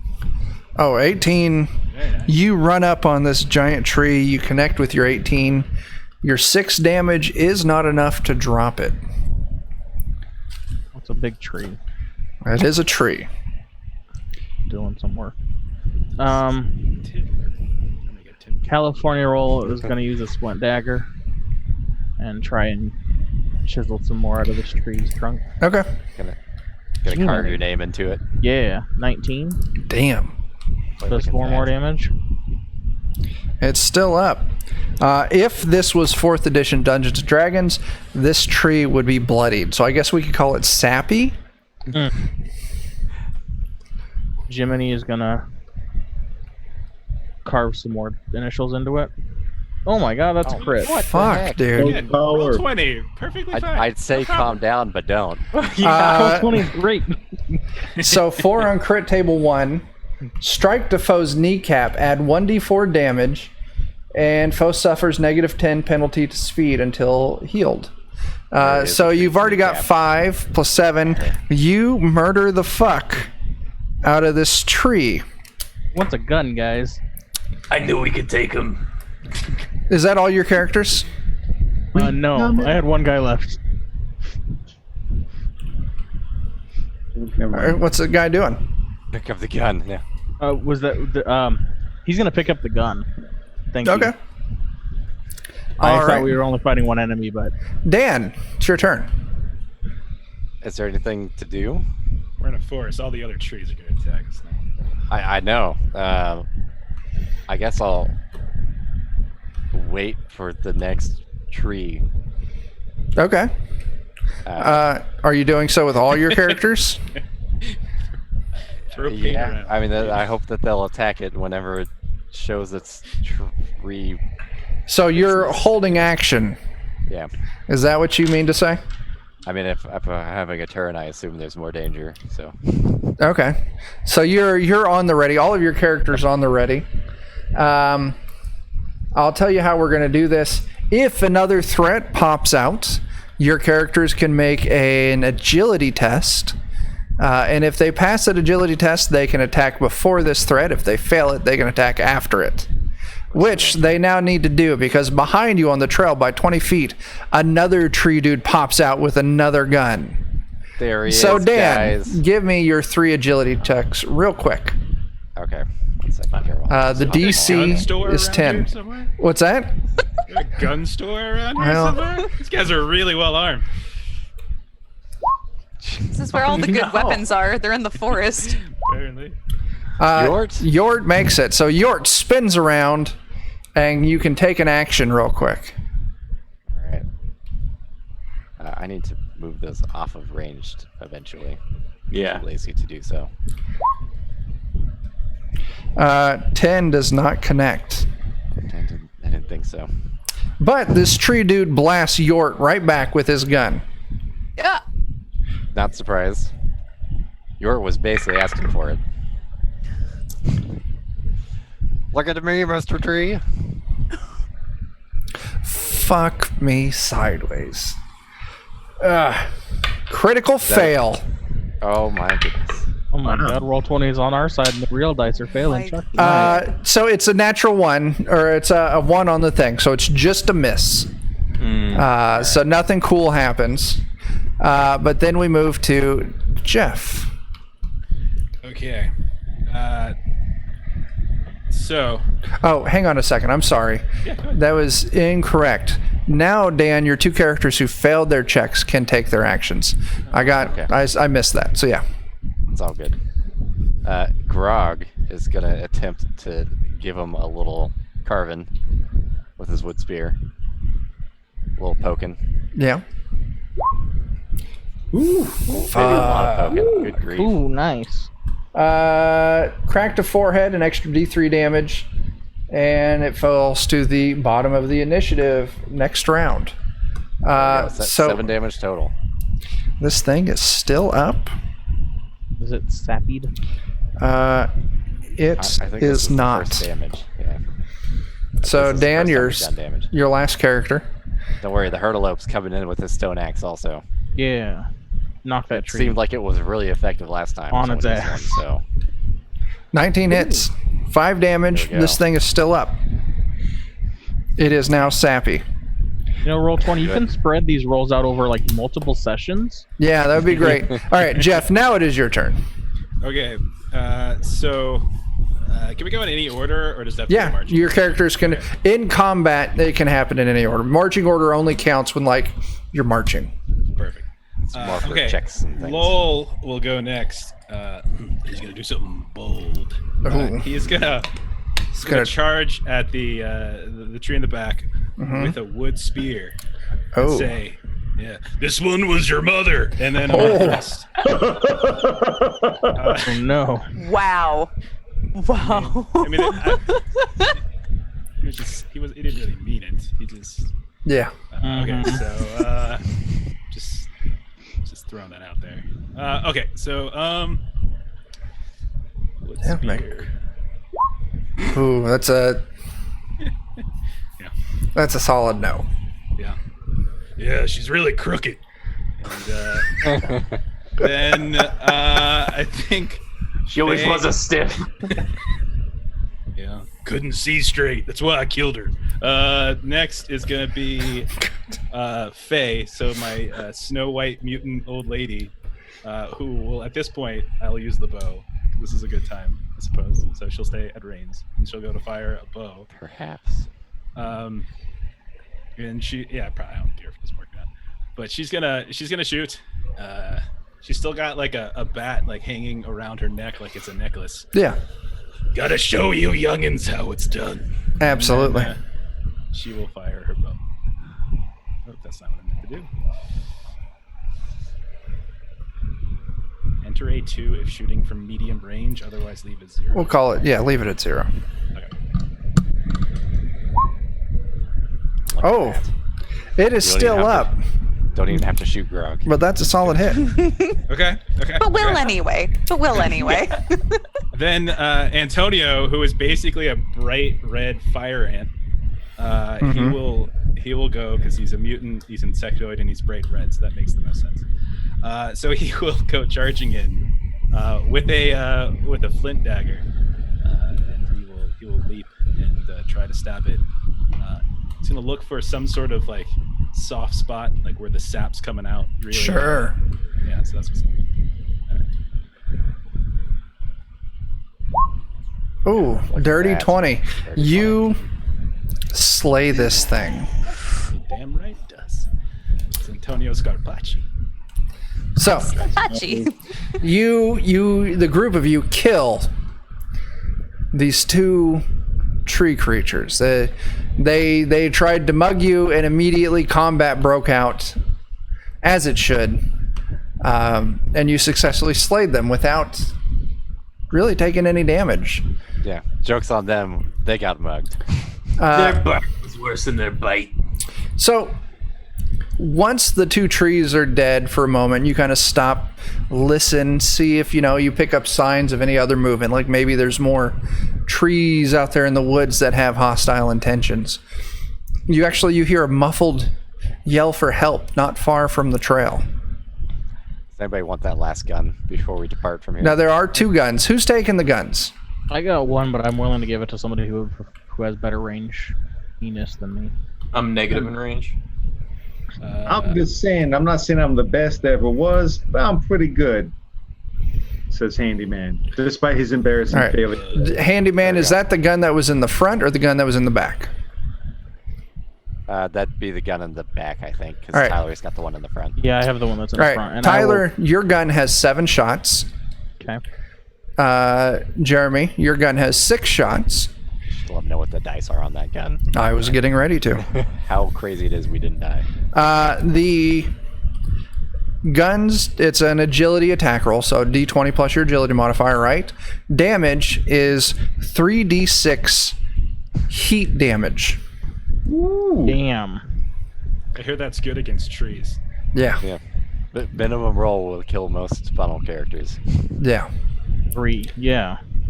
You should probably test it out on Greg first. just to make sure. On Greg. You now never have know. 5 shots. I don't want to put a hole in the Okay, middle 4 of shots. a perfectly Yeah. good dummy And a perfectly good Greg. human shield. So, yeah, you hear this muffled call for help off the trail just a little ways. Do we trust them? It's probably You always like- trust a random call for help. Mm. Can't trust that. You know what it is. It's a trap. It's another trap. The trees have already tried to kill us. Somebody asked them to help. Lowell is very They'll bold. mug us. so- They're going to take our stuff. Don't worry. I heard Greg say he wants to know, though. He wants to check it out. Why are you doing this? You just Lowell will go with Greg. Casey and Grog- Sydney also go Grog. with Grog. I'm going with. Okay. I'm going following with good on the Greg. protest. I'm following at enough range, but with my gun out. Don't worry. Greg will see it first. He'll let us know. That's great. Let's see. So you all move off the trail just a little ways. And I got to click a couple buttons What you here. doing, Sammy? She's doing Oh. drugs. Sounds like it. Off the bathroom counter, too. Oh, that is a dirty place to do drugs. That's the cool kids' place to do drugs. Ah, See? Bathroom counter. Or urinals. Off the edge of a urinal. that's Surprisingly, worse. never tried it. Never, maybe. All right, Never so had the opportunity. those of you who go to inspect this noise, you find a tied up person, bound, gagged with vines, with a small pile of gear set next to them. Lowell will start collecting the gear. Okay. That sounds Oh, right. God. That's. That whole Someone group might want stops. to grab that fella. I'm just gonna go ahead and take this. Whoa. What do we have here? Calm down. Someone's gonna get you. At least we're not trees with guns, you know. It's Needle Ned is going to use their flint dagger to see if they can free this person's mouth at least to talk to her. So Needle Ned does so. Frees this character who is a palm tree plantiant, and also Friendin's replacement character. Wow. So Friendin, this character is now in your list of characters. Okay. So please name this character. And you were traveling along the canyon floor, doing whatever you're doing, and these tree dudes jumped you and tied you up. They pulled all your gear off of you. That's the gear that was in the pile that Lowell just took. Nice. Thanks, buddy. My palm is Breezy. Breezy palm. Breezy palm. Willow says hello. Hi. You can have some of Greg's stuff if you need. Actually, they're kitted out. We'll say in fiction that's what I did. All right, so, and there's a token for Breezy on the overlay. So yeah, you now have a new character, Breezy Palm, who was mugged and kidnapped by these trees. They were gonna take Breezy home and make some skewers for, I don't know, maybe eat some palm hearts. Is that something you do? Trees eat other trees? I don't know, maybe. Bad trees eat other trees. I love the idea of They did have cannibalistic plants. Yeah. All right. So you kind of gather yourselves after that fight. Two of you have guns. Friendin is back up to 3 characters. And you continue on your journey. Eventually, let's see. You find yourselves. Now you can still kind of remember the 3D map that Max 16 characters injected into your heads. And you come up and you find there's this giant fissure in the ground, just kind of like the canyon floor, the forest, the jungle opens up. And there's just this big crack in the ground. You kind of look down and you can see that the walls of this crack are like white. The stones have been eroded down over the years, and it just kind of disappears into darkness. It's maybe at its widest, it's like, I don't know, 10, 15 feet wide, but it's like 30 feet long. Like a big ass Harry Potter scar in the ground. Without all the turf bullshit backing it up. And what was the depth on this ish again? You can move up and you can look down, but it just disappears into darkness. You're not able to see the bottom. Oh, okay, so it just looks like a scar in the earth. Yeah, just a crevice. Okay. A crevasse. Damn you, Voldemort! Damn you! Breezy is going to ask everybody what we're doing and get peer pressured into going to check it out first, I think. That's fair. No. Here's what we're gonna do. We're waiting on you looking at the fissure. We're gonna hold Greg up over the edge and see if anything bad happens to him. We're gonna prop him up like I he's looking have at rope. I have 50 feet of rope. We can tie him up and toss him over and see if he hits the ground. We can go fishing with him. If we pull him back up and he's just like bones for legs, like, well, not going down there. Bottom for Greg. So yeah, you weekend it burns Greg over this crevice, and nothing happens initially. Are you going to lower Greg down? I think so. Let's let him do all the way down, and then we'll, We got 50 feet of rope from me. Okay, so Nice. you tie Greg up, you lower him down, and it's maybe like 25 feet down till he hits ground, and you kind of let him set for a second, and nothing happens, and you reel him back up, and he is as dead as he was before. Holes. No Antonio's more. gonna still ask him what he saw because he's not very smart. Yeah. Did you see? Why is he not talking to us? This family's so standoffish. What if he did come back to life? He's taking a vow of silence. If tongue is Dan a little- was down more characters, I probably would have done that. Well, that may happen yet. We'll see. So does he have any markings or anything on him, or like is he No, covered in just goo or anything? completely unchanged from when you lowered him down. Maybe a little more stretched out, just the weight of his own body. Presumably, like you tied him under his armpits or something like that. So After a while, is he going to have a Gregor Mortis? Oh my god.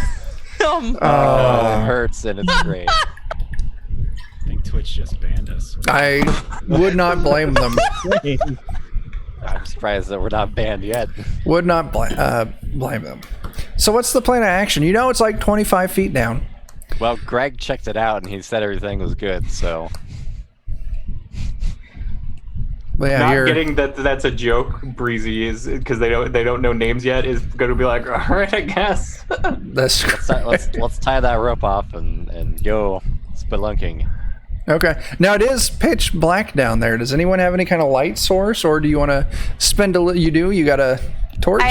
I have 3 torches that I can Wow. distribute amongst the Because I've group. got some have shiny 3 as things. I well. also have 3, yeah. Okay. Whoever doesn't get a torch gets a shiny thing to reflect light off of it. There you I go. was going to say that. Mind blown. So yeah, you all get your torches lit up and you shimmy on down. You find yourselves dropping down onto a pile of rubble. And you can see you've entered a structure, a building, something of the ancients. Probably initially it was on the surface, but it's been here, so much time has passed that, it's built up around it. So now it's an underground structure. You can see you're on this pile of rubble, and you're in this like giant kind of like hallway. Behind you, it's collapsed. Moving down, you can actually see like different windows, like odd windows that are kind of smashed and crinkled up on the walls. You can see a couple doors that are opened up with these giant windows next to the doors. Some of them are smashed a little bit, some of them are in good shape. But as you kind of, you hold your light and you shift around, right at the edge of the light, something comes slithering into view. Oh no. Something. Greg, you didn't tell us And it's about a this. totally non-violent friendly creature. And blowgun it. No. Leather. I can't tell Oh you no, kill it. Kill it You with see fire. Kill it with fire. I don't This care if it's giant- intelligent and nice. this giant Oh, circular thing, just like a face just stretched out. It's this big giant form of flesh with these fleshy tendrils all over it. Oh, It's got stop this saying flesh to giant describe it. giant face, like eyes. It's got eyebrows, maybe some moles. It seems the only rigid points of structure are these giant flat white teeth in its mouth. As it slithers and it like uses these tendrils to pull itself towards you. You look at it trying to gauge the situation, and you definitely get the sense that this thing is looking at you all with hungry eyes. Hungry eyes. Terrible. I'm a That's gonna be skin weird. face. So you know what that means, right? Initiative. I'm gonna shoot it with my Initiative. ray. Diplomatics. diplomatic immunity. Gonna say that as well. So this giant face, it slurps out of the darkness. It makes some really hideous noises as it. All right, there you go, paranoid boy. Good job. Oh, come on. This time you were right, just like last time and the time before that. I told you, everything in this world wants to kill you. Doesn't matter where you go, what you do, you're gonna die. Yes, Now I kill- kind of want to kill you at this point. Yes, it's becoming a problem. Let's see. Jeremy had an 18. Jeff had an 8. And Tyler, you were last with a 12. So let's sort that. And this giant face creature gets to Oh, go no. first. It was real hungry. It's real hungry. Does it have a high personality score? Would one say that it's the face of the party? That was a joke. You win this It one. sure was. But Really Jeff bad doesn't. As this thing comes crawling straight towards Jeff your group of characters. Yes, I you. was gonna say. I was like, shit. Who is in your in house. second place in your marching order? That How is. dare you? That's Faye Cochran. She's an old lady. He gets wrong with you? attacked by this giant face. She was trying to hide amongst the rubble, but The dice aren't one with look me at- tonight. One look at him, and she couldn't disguise. I critically fail. What? How is this you get? happening? I'm going to start rolling in roll 20. It's got to be nicer. What? Is this just crazy town? Jeremy's head. No, please stop. We're getting It's- the crits. You don't come here. I'm going to roll 20. I'm putting my dice No. up. My dice are closed up in their little chest. That's what he is. How All the desperate crits I that am. we've rolled are lies. Put a little fire underneath it. Just burn Closing it. my Just dice burn it. tower. Melty plastic dice. Burn it down. All right. I critically fail. This thing's fleshy tentacle gets stuck in a crack in the tile floor, Yeah. and it's going to be considered prone until its next turn. Oh my goodness. Yes. Don't attack old ladies. Yeah, that's what you get. Wait, was So I did it look- just That's what face you get plant? for going first. It's God damn it. God damn it. Yes. Yes. I like that. That was a good. One. Oh shit, we're two back on old track. showed up. All right. Isn't that past his bedtime? Probably. Jeremy. It's your turn. Seems like if he's prone, that's a good time to go smash with my club. So I'm gonna go clubbing. Ah. And we're off Twitch. Looks like stream is down. It's a yo-yo. It died. Don't worry, it won't stop us. We'll keep playing. I didn't panic there for a second when you said that. That is a hit. That's 7 damage. Is good damage. But it is still up. This is dumb. Is that just coming Hello. through now? It makes me laugh. Oh. That's so We'll great. kind of also, like, since it's already down, but you just kind of cover her eyes and just kind of reach out and. So, that's so great. While this thing is prone, everyone does get a +2 to their attack rolls against it. So that would have been a 7 or a 19 and a 17. That 1 damage. It's still up, but it was a solid hit. Nice.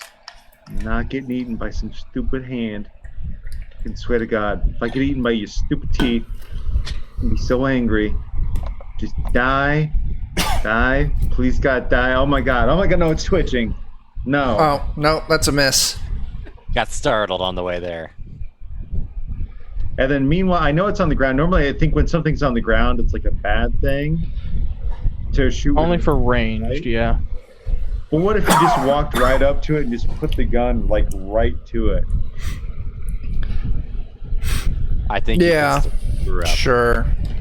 Mechanically, you can still screw up, but I mean, logically, if you walk up and put your pistol's barrel right on something, you're not going to accidentally shoot the person next to you. All right. Unless you critically fail. Then I'm going to allow it. I don't know. Is one of Dan's characters standing next to him? Maybe. Oh my God. Oh, And the party dies. Oh no. Almost again. The gun explodes, kills everybody. So- All right, guys. I got this. Look, I think I got the little So, trees. first thing, roll me a d4. Oh my God. I'm so sorry. This is just to see what happens on the critical or on the fumble table. the 4. That's bad. Fumbles 4. Your weapon is damaged. The weapon can be repaired with 10 minutes of work, but is useless now. Also, seeing as this is ancient technology, I would make you make an artifact check if you want to attempt to repair it. But for now, your gun is broken. Honestly, out of those crit fails, that one's not the worst. He basically just walks up and like he's pistol whipping it while he tries to pull the Yeah, trigger. He doesn't- really understand what's. Yeah, you take that, you big fleshy Yeah. bastard. You don't know how this actually works. Yeah, just gonna throw the you take it. All right. Anything else? No, I'm just gonna end on Handyman embarrassing himself again. Okay. So, next up is Tyler. my guy with the gun is gonna try his luck. He saw how successful it went the first time. I want that to happen to me. Okay. Who the fuck did I give it to again? I don't know. I have all 4 character sheets but one, and that's a terrible mistake. You know, you can like double click them and it will shrink and expand them. I didn't. Thank you for letting me know that. Learn something every day. Yeah, you do. The more you know. You.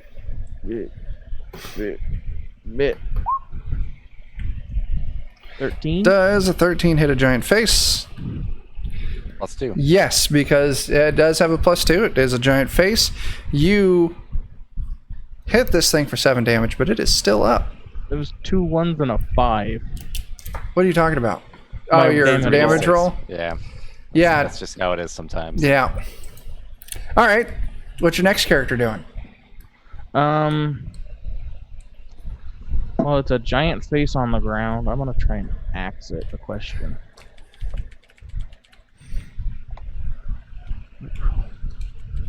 Double click minimize because I'm done with him. Okay. I'll go over to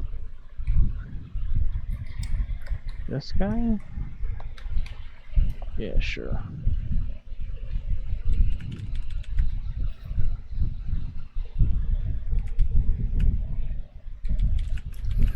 What are you doing here, Tyler? Okay, sorry, I'm Enhance. Oh, 5. nope. Okay. Then Jiminy is gonna attempt to a dagger hit as well. Jiminy. 15. 15's a hit, and 3. Look at that. And then Last time you dealt 7 damage to it. my That first 3 was a 7, yeah. slays it. As you shoot this face, it kind of deflates and almost melts a little bit onto the ground. Remember Balloon? Remember that guy? He just wanted to be He died our just like friend. this, pretty much. No, he didn't. Maybe. It's like, Look, I don't know any better. Maybe he just wanted to be our friend. Maybe. All right, so we can move out of initiative now. You slay this thing. You're in this now, giant hallway of the ancients. There's weird, crumpled windows along some of the walls. You can see doors with these larger windows next to them. Some of the windows are busted out. Some of them aren't. I'll peek in some of those larger windows. So you start moving down, kind of peeking into these larger windows. And most of the these... hottest of topics. Most of these windows, behind them, the rooms are just completely caved in. But you do find one at the end where the window's intact and there's, full room behind it. And you can peer inside. Let's flip the page. You see a dry, dusty place. Pockmarked concrete slab for the floor. The east and west walls have time-worn relief carvings of pure-strain humans performing gymnastic acts while hanging on to hovering oval boards. These weird boards. Some of them appear to have like little wheels attached to the bottom of them, like carts or something. You can see there's some inside. There's a counter. There's a strange machine with a blinking light setting next to the counter. This machine's maybe like 6-7 feet tall, kind of large, has a little stool in front of it. Can Lowell get inside? Yeah, Climb you the can window? move through actually there's a door next to it. Okay. And I still kind of want to go through the window. you can totally break the window if you want to. I'll break the window and go. I don't trust doors. Yeah. And I'm just gonna go through the window. Absolutely. I'm not going to make you roll it. Just give me a luck test. Okay. Yeah. So Don't that's stab yourself on the glass. D20, Pretty much. and then I have to go under, right? Now, on your character sheet, there is a dice roll item for luck. It's under your core stats. Well, I picked the wrong guy for this one. Okay, but yeah, just D20. You can make the check with any of them, technically. Ooh. But Okay. See, because I said Lowell, so 6 luck. So that's pretty tough. Yeah, so you bust through. And Lowell takes 1 point of damage from cutting himself on the glass. Okay.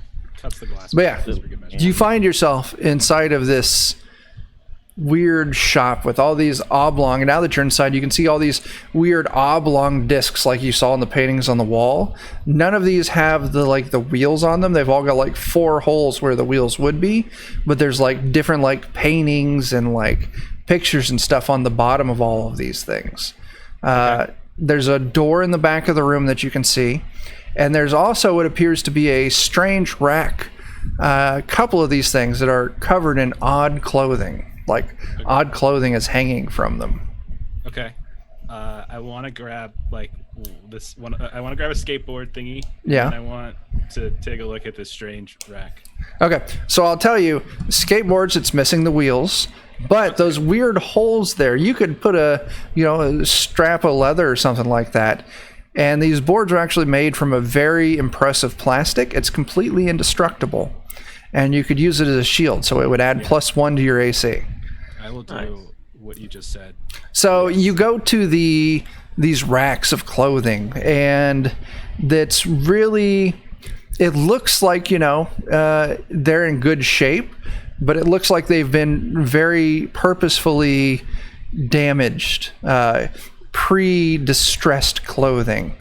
And it's all like, just like skater punk gear, like skinny jeans with holes in the knees, band shirts without the arms, denim vests with studs all over them. Okay. You said you had me a denim vest with studs on them. So if I could grab one of those, that would be great. And I will shout out so that other people can know that there's just so much good stuff in here. I think we can just grab this and head back to town, and we'll be fine. I mean, we've got boards with holes in them. We've got clothes with holes in them. We've got windows with holes in them. It's a wonderful place. Now, I will say there's enough clothing on these racks for every one of your characters to get their own late 80s, early 90s skater punk outfit. There we go. Sweet. While they're doing that, Breezy, being so breezy, is going to sit in that weird thing. On that... Yeah. So you sat down on the stool in front of that weird machine, and there you see there's actually a red blinking light, a button on the front of this thing that's blinking. Breezy is just gonna accidentally, while just being breezy, hit the button. I think Breezy's just that. Oh no, Breezy's so carefree. Exactly. Oh shit. Exactly. Just living the life. Yep. So go ahead. Roll. What's Breezy's luck modifier? Let me double check. I don't know hers by heart. It is 9, so 0. Okay, so roll me a d20. Okay. All of a sudden, straps from this little stool pop out and kind of secure Breezy into place as a weird arm, actually a couple of weird arms, come out of the front of this machine. And they start, at first you think attacking. Could you please give me a d5? 2. So this would be Breezy's chest. Okay. As these weird kind of needle guns leave an image of a mushroom cloud, a huge mushroom cloud, just taking up the majority of Breezy's chest. Breezy's always been the bomb. And then after it is done, it only takes maybe 30 seconds, and then it releases the straps and Breezy is free to go. I did a thing. Oh my God. Greg and Grog are both gonna get clothes. Okay. For one Wait thing. a second. Yes. I'd like to also get Greg is gonna get some Vans, and I think Grog Sure. is gonna get some Spitfire. I mean, absolutely. There's enough clothes. Just I wanna And then find they're both gonna Volcom go shirts. They're gonna Yeah. go get tattoos. What about Yeah, let's get tattoos, you guys. I told you this And machine matching is the team bomb. tattoos. all We're on right. this journey together. Let's go get tattoos. That's it. Yes. All right. Oh god. Who all is having their characters get tattoos? I guess the Greg. question is: anyone not? Roy Biggins will absolutely not. Okay, so we're gonna start with Friendon. Your remaining 2 characters. luck checks for each? D20 Okay. modified by their luck. So if they have a negative luck modifier, D20 minus their luck, positive D20 That's an plus 18 again. Same thing. Give me another D5. Okay. On their face, Nice. they get a tattoo of a huge mushroom cloud. Okay. Needle Ned is just going to run up to Breezy and be like, yeah! So just so we're clear, 1 is face, 2 is torso, 3 is left arm, 4 is right arm. I should have had you rolling something higher. And then Okay. 5 was legs. We're going to move it up to a D6. Okay. Yeah. Left leg, right leg. All right. Last character is doing their luck check. That is a 20 flat. Okay. Okay, so 20. Wow. and I if you don't get know that what a Creososis D6, tattoo is, but I hope it's great. so this is going to be on their left leg. Okay.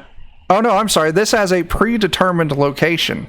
Ooh. A huge dragon covering the entirety of this character's back. So like Ben Affleck's tattoo, but good. Polar bears in outerwear, he's going to say, and he's going to flip to his back. All right, so that's all your characters now tattooed. Who's next? Someone quick. I'll Jim? go next. All right. So your first Uh, character, D20, Okay. modified by luck. This is gonna be Peach Howl, so that's a 12. All right, so then please give me a D6. Okay. 4. So that is at 1, 2, 3, right arm. Okay. Please give me a D8. Okay. 7. You get a tattoo on your right arm of a pure strain human with a huge nose peering over a wall. Kilroy. Okay. Okay. Peach Howl kind of looks at Sydney and Casey and are like, all right. Yeah. All right. Okay. Next will be Zaykid. Okay. Zaykid's going. This is 18. 18, that's going to be another huge mushroom cloud. Please give me a Well, yeah, D6 for the bomb location. is real popular tonight. D6 is a 6. That's going to be your left leg. So Okay. huge mushroom cloud on your left leg. Perfect. We're gonna find out this like societies hate tattoos, and we're just totally screwed. We're all covered in them. You'll Okay. never get a real job again. Yeah, things would really blow up. with Office all job. these tattoos. God damn Oh my it. god. Got to This wear is long. Casey. Oh my God. Casey got a 5. Got to wear long sleeves all the time.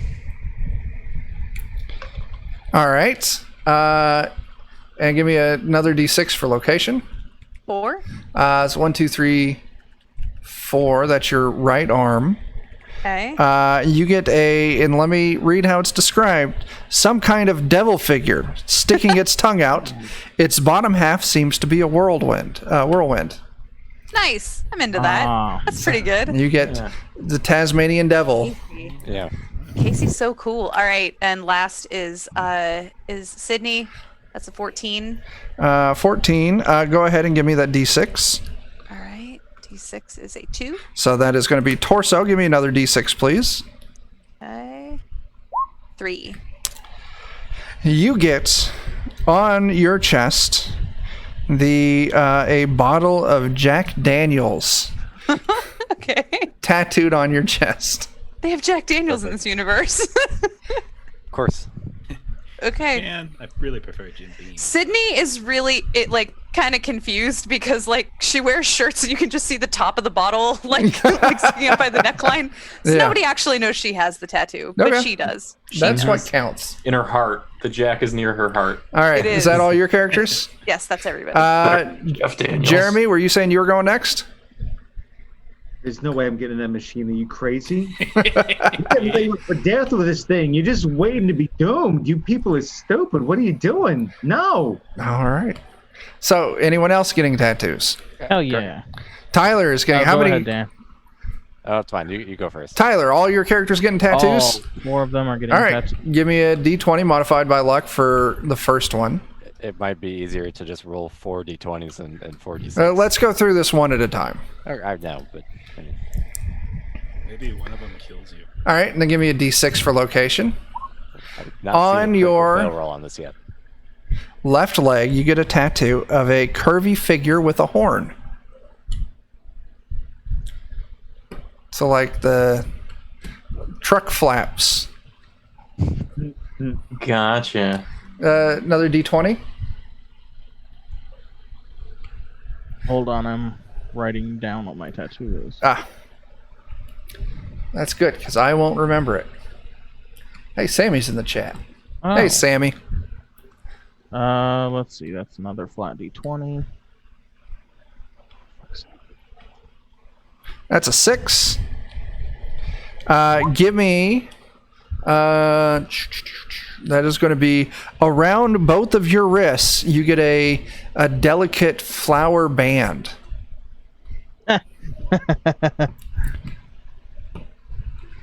All right, that's Very nice. 2 of your characters. All right. This next guy. I don't know why I'm checking their luck modifiers. I'm pretty sure it's a flat roll on all of them. Okay. But this is another symbol of a curvy figure with a horn. Give me that D6. This is going to be on your, what is it, your right leg, I think. Yeah, right leg. Okay. You got one character more. left? Yeah. My eagle. Man, one more. Oh, he does have a modifier. Oh, snap. Of course. That's not how you roll dice. Hashtag D20. That's what the macro shows up as if you like up it back up in a chat. Yeah. This is... Give me a D6, the D6 for location. And then another D6, please. So that is going to be on your left arm. And a photorealistic tattoo of a pure strain human adult on your left arm. Any specific human or just... I don't know. Just Okay. a person. You come up with the details. Elvis. There it is. Jeremy. Someone's grand... Oh, it's Elvis. A photorealistic tattoo of Elvis But on was your he really left a wing. Pure strain human? Maybe don't not. know. I Not mean, convinced. there's a little bit of argument there. All right. Dan. It's got to be Greg and Greg. Isn't So- one of them dead? Yeah. Okay. Sure. Hey, Greg has come along for the adventure. He's getting a tattoo. Huge huge dragon covering Greg's back. Huge dragon Nice. tattoo. The dead guy gets a really cool tattoo somehow. All right. And this is Grog. Give me a D6 for location. On your face, another D6, please. Oh boy. On your face is a tattoo for the band 311. There we go. Oh no. Like, it's got like the 311 logo, and like underneath that are like the words like amber is the color of your energy or some shit. I like how everyone else is like, oh, my tattoos, and then they just pan to that character and they're just like, oh. Amber is the color of your energy, or some shit is fantastic. Or some shit. Hope it actually. That's says actually or what some it says. shit. Yeah. Or some shit. Oh All right. my god. Is your last character getting a tattoo? It's just gonna be the humans this time, I think. Okay. So, They got dressed up in their clothes and they got tattoos. any other? We're done with the tattoo machine? I think so. So, in this room, there's enough clothes for every single character to get whatever set of clothes they want to get. There are 20 of these weird boards along the walls. So, you can get a shield, you can get some to take home if you want. So, I'm please gladly take taking some. shields. Shields. What is left in this room is just the door in the back of the room. Lowell will go take a look. So Lowell goes up, just opening the door. I'm gonna knock first. You give a knock. Who is No! it? Yeah. No. Forgot what voice I was doing. Yeah. Just- a voice. Just do the voice of Sandman from the third Spider-Man movie. Has anyone actually seen that to know? Maybe it No, was so the just same make up a actor. voice. Oh yeah, Thomas Hayden Church. Yeah. Yeah. I got it now. All right. There you go. Hello, anyone in there? There is absolutely positively no answer. You don't hear Are there anything. any windows I could go through, or do No. I have to open the door? All right, door's open. I'll man. open the door. You open the door. Tentatively, I'll let it swing open and then like look and wincing a bit. And one of those face creatures is behind the door, I'll and close the door. well, immediately as you open the door, a tentacle lashes out. A fleshy tentacle lashes out at Lowell. Let's see. This is gonna be. Kind of just got this shield. Yeah. We still haven't found our Does a CD. yet. 21 hit? I mean, yeah. Yeah. It deals you 1 point of damage, Oh, it's- and call that a tentacle. tentacle attack. I guess need it's better you. than the one out front. Yeah. Oh crap! It's Chris. Hey, Who's doing So I what? follow 6 foot Ewok. Oh shit! Thanks. John followed. Thanks, John. Yay. Thanks, John. Go ahead and give me a strength check, please. Lowell. All right. Okay. That's not bad. That's not bad. It is exactly what you needed to keep from getting pulled into this thing's giant mouth. So, with that, Now, Chuck, can you have him roll a strength check to prevent him from getting sucked into Lowell's giant mouth? please, I will do so. Giant beak, in fact. It is a 15. Okay, you're good. You're good. It's fine. Okay. All right, so let's go ahead and move back into initiative. Why don't we go ahead? I like that. Let's just pick up with where we left off, because that means I get to take another attack. So it's the face's turn, what you doing? and it attacks Lowell again. That is going to be a 13. No. Okay, it swipes at you again, but it's a miss. Shield it, Jeremy. It's your turn. You hear the commotion going into this room in the back, and you can see there's another one of these weird face creatures all up in the way. Man, that's not cool. Okay, we just respect each other's personal boundaries. Really appreciate that.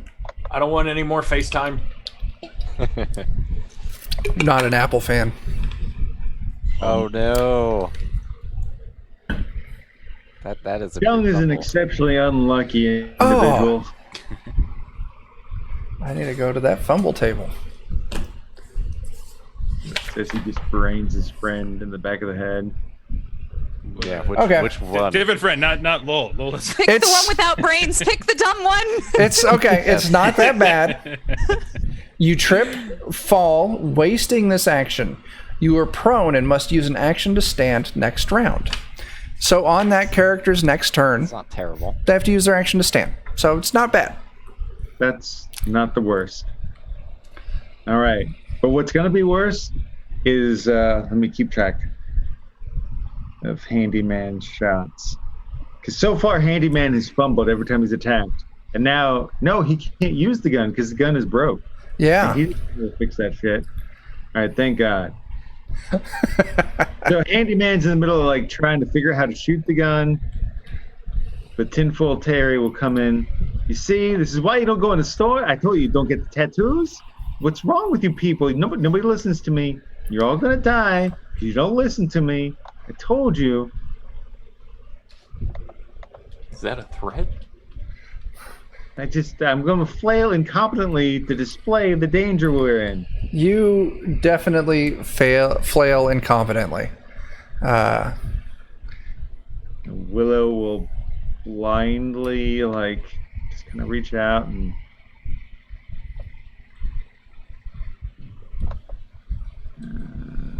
let's see. Yeah, she'll give that a go. She might hit. She probably won't. Ooh.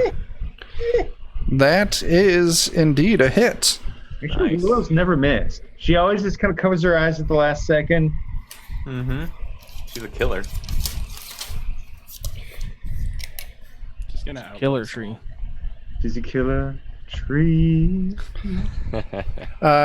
2 damage. So Dynamite with a laser beam.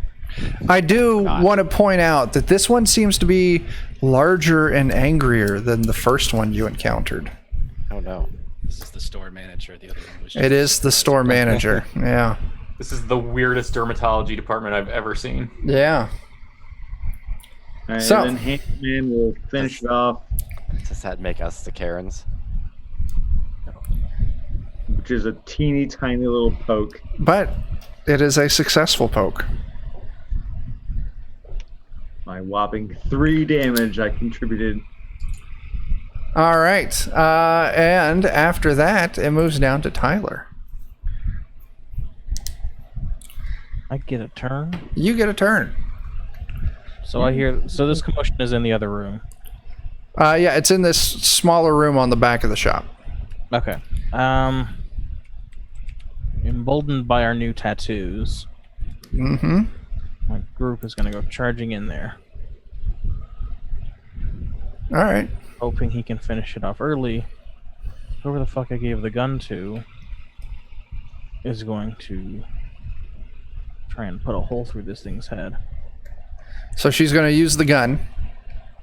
I swear to God, who do I give it to? Just fire Okay, her laser. Derek Blunt has the gun. Derek Blunt takes a shot. Derek Blunt takes a shot. Ooh, That's just That's a barely. 2 plus 1. That is a miss. Please roll me a d30. Oh, fuck. Oh, that's gonna 14. hit someone. That is going to hit. So who all had characters up in melee? That would be Lowell and just Jeremy's character so far, right? Your So- so, dung is down on the ground. So Dung will remove Dung. So He's actually harder to hit now. why don't you give me a d4 there, Tyler? If it's a 1 or 2, it's Jeff. It's Jeff. So Lowell, go ahead and make that attack again, Tyler. Let's go. Poor Thomas Hayden Church. Oh, I Oh. crit failed this time. You critically fail. Can he crit fail on just a reroll? Yeah, Just why spams not? The gun and just takes the whole room out. Is what's Oh, no. Luckily, critical fail on a 1 is it's just an embarrassing miss. So it could have been way worse. At least I embarrassingly missed my friend and not the enemy. I'm gonna do Sure. one of these things. Brendan's. I'm good. What's going on? I don't even know. All right, Tyler, what else are you doing? Emboldened by his new tattoo. Isn't this how it went wrong last time? Listen. California roll is gonna try and run in there with a wooden spear. More sushi roll. Yeah. This is a 14 hit. 14 hits, 2 damage. Hey. And then Jiminy Crimbus is going to use his flint dagger. That's a I don't miss. think of 5 hits. All right, is that you? Yeah. Dan, you're up. All right. Greg is probably not going to do anything 'Cause he's this dead. round. Yeah. Something would be boop a whole lot. We're gonna go ahead and have the Hurtalope roll up and see if he can do anything meaningful today Sure. with the stone axe against this squishy boy. Oof, no, I don't think so. Yeah, definitely not. Hurtalope's done hurting, apparently. You should do better next time. Yeah, that's, So, what else you doing? After that, Grog is gonna go ahead and stab with the spear. Sure. Maybe he feels emboldened by his tattoo Maybe. as well. No, he doesn't. No. These tattoos have been terrible for us. Yeah, and Yort just feeling overwhelmingly confident by everybody's success, is going to run in there with the stone club and also miss. Let's see it. Yep, that is also a miss. 5, 6, 7. Look at that. That's great. All right, that's Out of all an your order. characters. Yeah, Jen. they were great. Okay, Sydney, tired of not doing anything, is like, I'm gonna take this guy out, and runs up to attack with her stone tip spear. Mm-hmm. Come on, here we go. Ooh. Oh yeah, solid hit. Yeah. Nice. Sydney was fucking tired of that. I got a bad tattoo. Casey, wait, is it's still alive, right? Oh yeah, it's still up Okay, because it's the manager of the store. because it's the okay, manager. So Casey, wanting to be more like Sydney, but let's be real, she's never going to be like Sydney, runs up to also attack with her stone tip spear.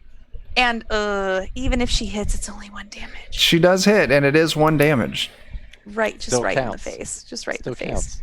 Still counts. That's the Zaykid who has a giant bomb on his leg is gonna run up and is going to use wood spear to Mm-hmm. attack. That's okay. That's a hit. Oh wow, okay. It's just a giant face on the ground. This thing has low AC. Oh, that's fair. It is just a giant face, isn't it? Yeah, Aren't we all just giant faces? just giant faces. Every now and then it says "moisturize me." And That's then Oh no. Peach Howl takes out the stone tip spear and also takes a stabby stab. you're doing And- work.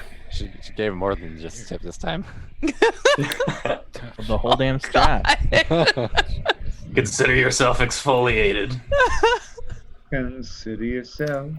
And it's with like that, the scene I imagine is like all of my characters in a very vicious manner, like around him, like stabbing down into him, like just a horror movie, like 4 of them just stabbing straight down in. yeah. Yeah. With that, this giant face is bloodied. Oh god.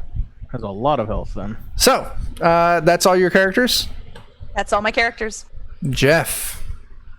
All right, lol. Feeling emboldened by his studded jean vest thing. Yeah. And the fact that he just dodged like a death like 3 or 4 times.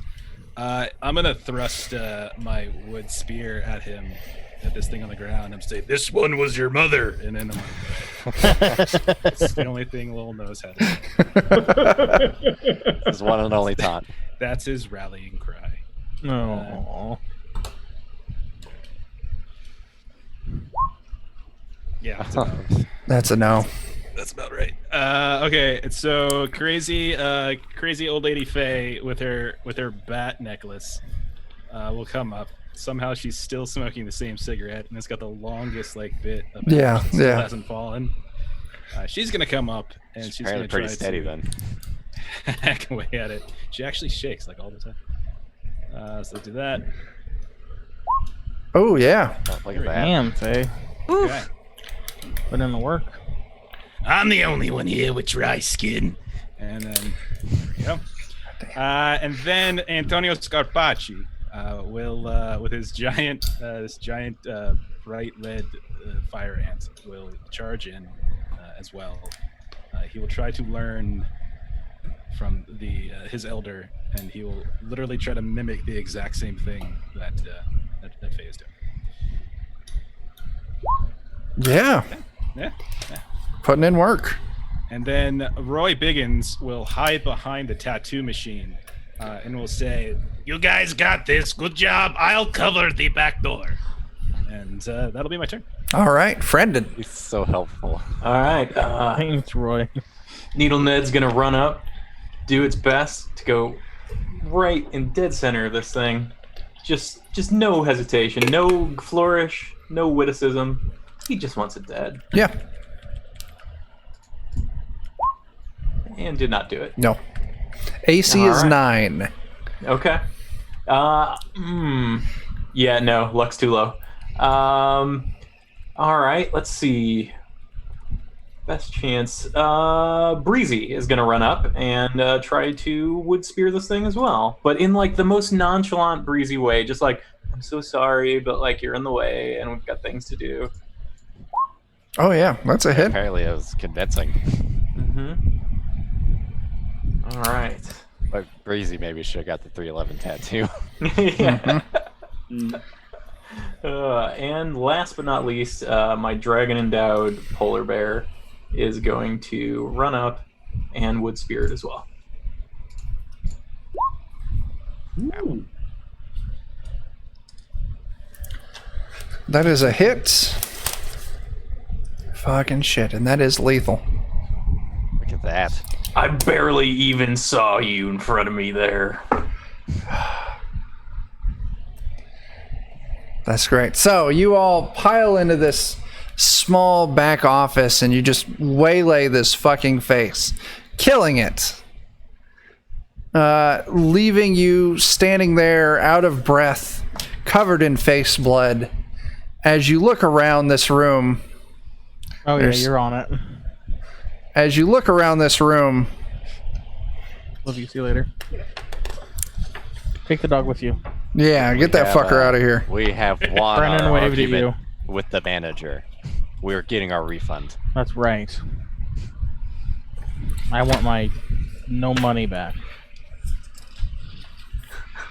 So, in this, it's littered with broken shards of plastic and wood and metal. But there is one standing 3-drawer cabinet in the northeast corner of this small room. Breezy is not feeling any hesitation. Just gonna walk up and open. Which drawer are you opening? You said 3? 3, top, middle, bottom. Middle. You open up the middle drawer, and you find there are several plastic boxes filled with components. Looks like wheels, bearings, wedges, grip tape. Maybe you could use these to turn, let's see, 3 of those weird oval, 3 of the skateboard decks you could turn into fully functioning skateboards. Nice. All right. I will mark that down. Do you want to have me resolve that now or wait until we do the rest? You can mark that down. All right. Yeah. Components for 3 skateboards. So, Dan, what do you keep doing in chat? There are, like, so far the word murder and the word kill has been dropped in chat, and Twitch is they're holding the messages. So It did not like me saying it might kill us. Yeah. No. He caught it So- before I could do it, but yeah. I'm just letting the messages through. Okay, I wasn't paying any attention. Thanks for doing that. So, Friendon, what happens Yeah. next? Well, in that case, the other 2 characters of mine, emboldened by Breezy getting something cool, are going to each run up and open one of the other drawers. Okay, what character is opening which drawer? Needle is going for top, and Bear is going for bottom. So Needle opens this drawer and finds old, dry rotted, just stacks of paper. So old you can't make out any words on it. The only thing it would be good for at this point would be fire kindling. He'll take it. He's not bright. He thinks Yeah. it might be worth something. Beyond that. So, let's see. And who was your third character again? That was the Bear Polar. Okay. So Express opens the bottom drawer, and you find 17 of these discs that Max 16 7 of these discs that Max 16 characters sent you on this quest for. All right, Polar's gonna say, "I got some for just about everybody," and just start passing them out. Okay.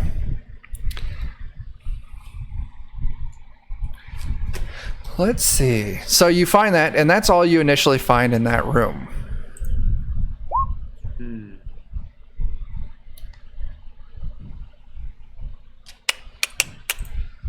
Jeff, what character is in your second position in marching You order? going after the old lady again, Faye Cochran? Faye Cochran Oh my god. hears a very odd voice, very tiny, very kind of squeaky and shrill almost, and it squeaks Hearing out. that voice for a while. It squeaks out, "Thank you."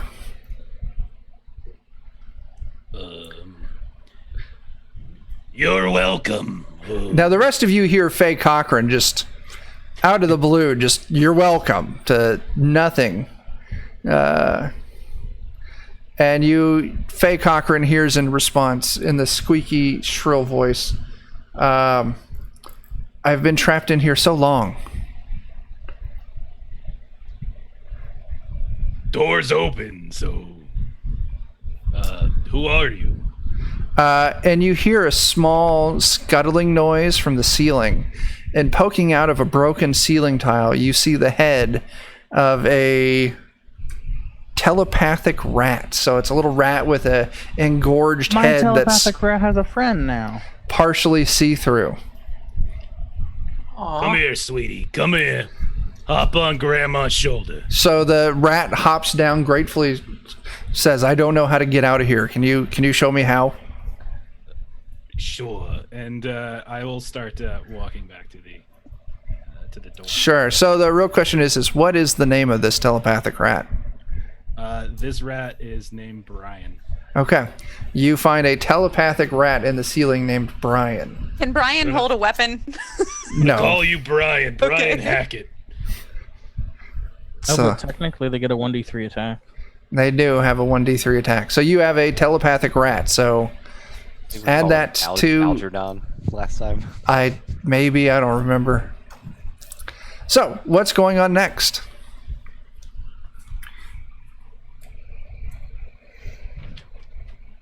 We got our disc, right? You got 7 of these discs. We're supposed to go and hold it aloft and sunlight. wait for our next person to die. Yeah, so right, you point at the sky. Let's get it done before some other stupid hand tries to eat us or something else terrible shows up. We're Don't ready worry. to dress the whole village the way that I dressed in 8th grade. So I think we're prepared. Speaking of which, is there any leftover denim I can use to make Brian a little cool little vest? Oh, A tiny vest. 100% there is. Little Oh, yes. caboose. We take like a little pin and we put it on his little vest, so he has like a little pin on his vest. Yeah. Oh, Nice. so good. He's so While they're stylish. doing that, Breezy is gonna be like, I'm gonna try to make some skateboards because I don't have no quest. I'm just along for the ride. And they motion with one of the skateboards. Right. Oh, man. Please give me Oh, an intelligence test, Breezy. Okay. All right. Breezy is doing it. Breezy has an intelligence of 4. Do it, Breezy. Oh no. You can- Breezy doesn't even know where You to turn start. around and Breezy has accidentally swallowed one of the bolts. Hey, you know what? You know what? It tastes pretty good, man. I'm not gonna complain. Breezy's good. Oh my God, Luckily- swallowed a fucking bolt. Luckily, there's enough spare bolts to make up for that. Okay. But Breezy, this is definitely beyond Breezy's skill. Breezy's gonna be like, it tastes good, but I don't think that's what it was supposed to do. Who here is smart? And just hold up the components to the group. Does anybody have a I positive have an modifier? 18. I got I have a guy with 14. Oh God, yes. Tyler's got an I've 18. Damn. Yeah. I'm nowhere. Breezy's near that. like 18. I can't even count that high. And just So Tyler, have that character go ahead and roll that intelligence test. I Breezy's run out of always toes high. after 3. What's that? I said I run out of toes after 3. Yeah. It's kind of hard. Oh God. Oh, my goodness. You're able to properly assemble one skateboard, but you don't necessarily feel that you did a real great job at it. You can keep going. You didn't fail hard enough to take it off the table. You said there was enough for 3 skateboards Yeah. total? I'm gonna try another skateboard. Go for it. Yeah. Oh, look at that. You figure out, you make your mistakes on the first one.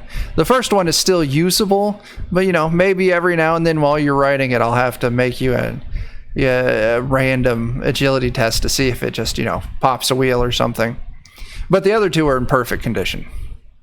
So, 3 skateboards. Give one to Brian. Oh, I think that works. You could just carry, just have a leash and just pull the skateboard. Perfect. I've never heard a better idea in my life. that's so All right, great. sweetheart. All A you gotta do is skateboarding- just sit still. Everything will be fine. Skateboarding rat wearing a denim vest with pins on it. This is I mean, this is pretty much gold right here. it's, Yeah. we've hit peak 90s. That's so great. Can we put the rat in the tattoo machine? I was thinking about Yeah. that, but I was like, man, I don't You know. can talk Just to for the it. big ones. You can ask if it'll consent. Like, do you want a tattoo? We got these cool Sweetheart. things. Do you want some ink? Do you?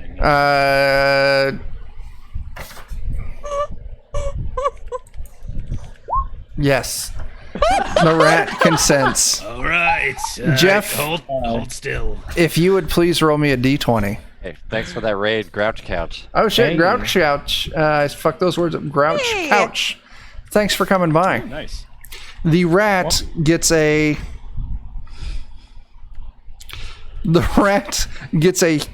huge fine art collage that covers its entire body, featuring dozens of masterworks by ancient artists. Oh my god. So Super the tiny.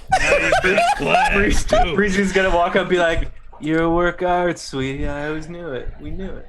the tattoo machine shaves the rat, and it is now a hairless rat from nose to tail, covered in just like Oh my masterwork art. You know, like it's got Mona Lisa, it's got the fucking Venus, it's got maybe Banksy on there. Maybe that's masterwork by this time in the future. I want to posit that lowbrow art is high art, and say that there's a rat fink tattoo on the rat. That is absolutely true. It is now true. The rat, no, it's no longer that. It's just a series of rat fink tattoos that cover the rat from nose to tail. And his tiny denim jacket and his pins. This is the best rat ever. It's literally writing a machine as well. This rat is rat fink. We did it. We did We it, did everyone. it. Game over. Session It was over. the We're unintentional. We did it. It was the thought we hit peak, unintentional but we side went higher. quest. We went higher. Hey there, A Jelly Gato. Thanks for that follow. Yeah. All right. So what's happening next? Are y'all heading up to the surface? Let's do it. Yeah, let's go hold the disc up. I think what I might do is have Greg somehow hold it up. Nice. Just put it in his dead hand and raise it up. Yeah. Just a spear in his shirt arm to raise it. There you go. So you all spend an uncomfortably long amount of time getting it rigged up so Greg can hold this disc up. But Greg does so. And you all wait. You're dreading the risk of whatever happened to Balloon happening to one of you. And all of a sudden, next to you, a dead bird falls to the ground. Oh fuck. Out of this dead bird's eyes flicker the holographic image of max 16 characters. Oh thank God. We survived this time, boys. You have completed the first leg of your adventure. Oh my god. Out of how many legs? First leg. It's a mutant. We have no idea how many legs. Yeah, that's true. I've only got 2. I hope it You- doesn't happen to that. I am quite sad to see that not all of you have made it along this journey. We must honor the fallen. Through them we gain glory. The next leg, and a holographic map pops up in your head again. And kind of how on that map I showed you guys went to like the bottom left side of the map, that Y. It's on the bottom right. Head to this location. But as soon as it starts kind of talking about your next task, it starts kind of like flickering, like the bird doesn't have enough juice for a strong connection. And you hear, head to this location. Maybe if, max 16 characters didn't spend so long, doing little tributes to the fallen. But you hear, head to this location. You must hide in the dirt. Follow the pattern and you will be, and then bzz, cuts out. Bird's head pops like a grape. And that's all the message you get from max 16 characters. Wow. Thank you so much. Let's go to a mysterious place and dig ourselves in the dirt and hide. Great. I could have done that at home. Is home mysterious? I feel like it's counter to. Never mind. I don't want to talk to you. Let's go. All right, y'all head out. Yeah. To the dirt. What's that? And the scene is Brian riding the skateboard off into the sunset.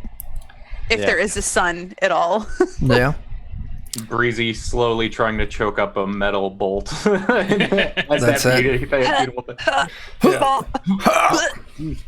All right, you all make the trek over there. It takes a number of days. Counting it here is not a real big deal. But eventually you come to this huge clearing. And it's like all the vegetation has been cleared off, maybe a couple of feet off the ground, just laser precision. Like you can like line it up and it's just a flat table of everything. Like maybe like, I don't know, 150 meters. I don't know how big a meter is. We're just going to move on. But in the center of this clearing, there's this big dirt area with all of these giant, dirt mounds piled up. And let me show you a map of what this looks like.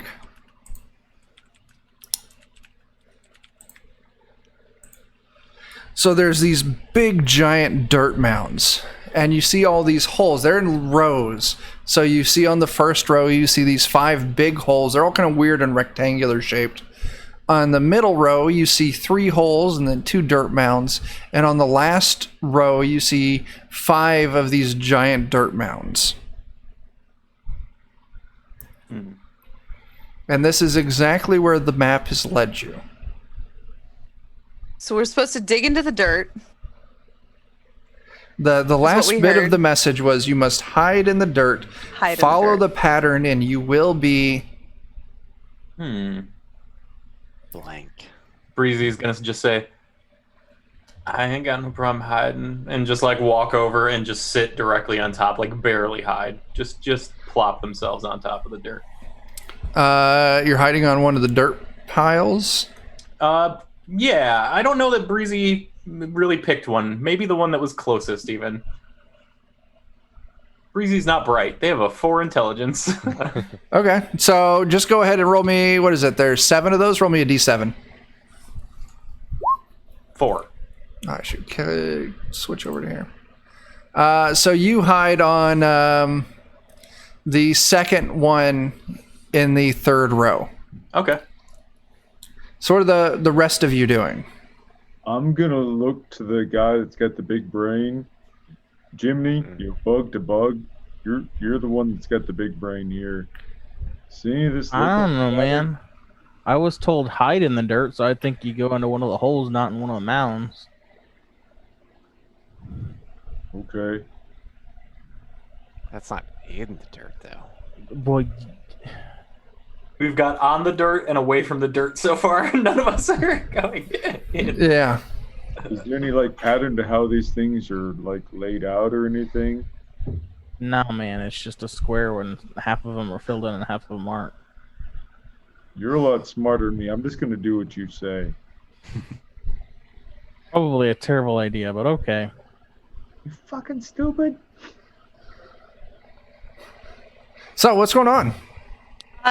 So Peach Owl is gonna run up to the very middle hole and kind of start shoveling. No, wait, no, because Breezy's on top of that. Start shoveling dirt, like pulling dirt, like they're in the sand on top of themselves. So you're gonna climb into one of the actual holes Yeah, I'm gonna climb into a hole. and start Peach covering Owl your is. Peach Yes. Owl. Okay. Peach Owl. Sure. What are the rest of everyone's characters doing? What are the rest of your characters doing? Let's say Zaykid helps, like, shovel dirt onto Okay. Peach Owl. And Okay. Sydney and Casey are grossed out because dirt, ew. And they just got these brand new denim vests, and they're not going to get them dirty right now. Understand. I'm gonna roll a d15, and I'm gonna go to wherever one of these is. Okay. Number 12. So That's the same one that Breezy's in. the same one that Breezy's in. So It's a very Come on popular. in. It's a very popular mound right now. This dirt Yeah. is nice. it's wonderful. That we're all going in. All I'm a right. plant. So Jeff, what are your characters doing? Kind of what my face is doing right now, like thinking like this is not going well no matter what I do. I think I'm gonna go into one of the holes. Okay. Yeah. Is there anything in the holes? Like if I No. scrape around in them, like any signs of like bones or something like that? No. You can actually see there's some of the rocks and everything in those holes has been scraped, like something kind of like scooped it up. Okay. All right. So, I think I'll just start burying myself in the mounds of dirt. Okay, any particular mound? I'll second row, the one on the the next one, the one next to the empty spot. Okay, so that'll be, if we count those mounds of dirt, there's 7 of them. That would be mound of dirt 1. Sure. So your characters hide in mound of dirt 1. Going all in. All right, Tyler. I'm going to randomly pick one of those 8 holes Okay. and hide in it. You randomly pick your hole, and that's where you're hiding. Jen, you've got 2 of your characters hiding in the dirt in the very center hole. What are the rest of your characters doing? So Casey and Sydney kind of see, because everybody's pretty much hiding, right? Yeah. Okay, Casey and Sydney reluctantly go over and kind of like gingerly step into the hole. They don't want to. Okay. They don't want to get dirty. My 2 remaining are going to join whoever went into a mound. I think it was one of Jeff's characters. Okay, and we're going to call that mound 1. So your 2 remaining go into mound 1. Yeah. It's very cozy in here. They want to hang out. It's big enough of a mound that all of you could fit into one of these mounds. So, Dan. I'm gonna re-roll then and see if I stay in this mound with Breezy or go to the other mound with the other guys. I'm gonna roll d6 and then 1, 2, 3 I stay. 4, 5, 6 I move. Okay. I've stayed. You stay. All right. And Jeremy. At this point, Tinfoil Teddy is again full conspiracy theory. It said get in the dirt, but also follow the pattern. And clearly, if you look at it, the pattern is that it stops at the top right, and it moves over, and then it comes down. It starts moving right in the middle row, and so then it's going to reconvene at that first mound in the middle row, and then continue going right, and then go down and start moving left. So he's going to assume that that's the pattern, and tell everybody in our group to follow that pattern and get into any mounds that ain't already filled. Finally, this guy's doing something with his brain instead of just whining. Sounds like some thinking words there. So, what mound? You're saying your characters are getting into a mound? The first mound? Yeah. It was hard for me to clarify where everybody was, but basically that's his reasoning of what he thinks the pattern is. If there's any mounds following that pattern that aren't already full, those would be the ones that these guys get into. Okay, so you're distributing yourselves amongst the different mounds. Yes. Okay, so you're in mound 2, 3. Was it 2, 3? Ones don't already have folks. Yeah, 4's got someone in it, so 5. Okay. All right. A few minutes later, this giant yellow. What is going on? There we go. Craft of some form appears in the sky, and it starts flying. It's flying way up in the sky, and it goes right over all of this area that you're in, this clearing, and it starts descending rapidly. And you can see that it's zeroing in, and this is kind of what it looks like. It's zeroing in on mound number 1. And it's going to scoop down, it's going to pick up mound number 1. Now, seeing this, anyone who's not in mound number 1, would you want to maybe try and scramble into mound number 1 real quick? Sure. Everyone who's going to try to, you're going to roll me an agility test.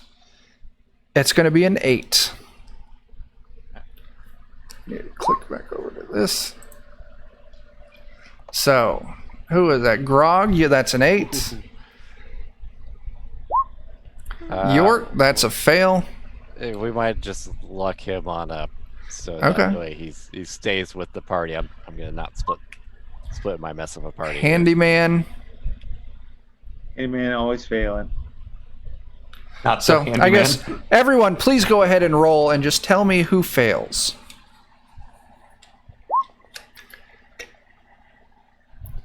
Nice.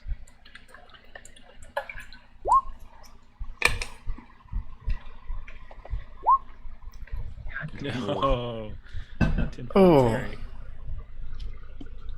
Casey, no. Oh, Casey and Sydney. There you go. Casey and Sydney fail. Okay. Zaykid and Peach House get their agile plants. So they make it in. So once the people who fail just aren't able to dive in time. The people who succeed, please give me a luck test. Oh no.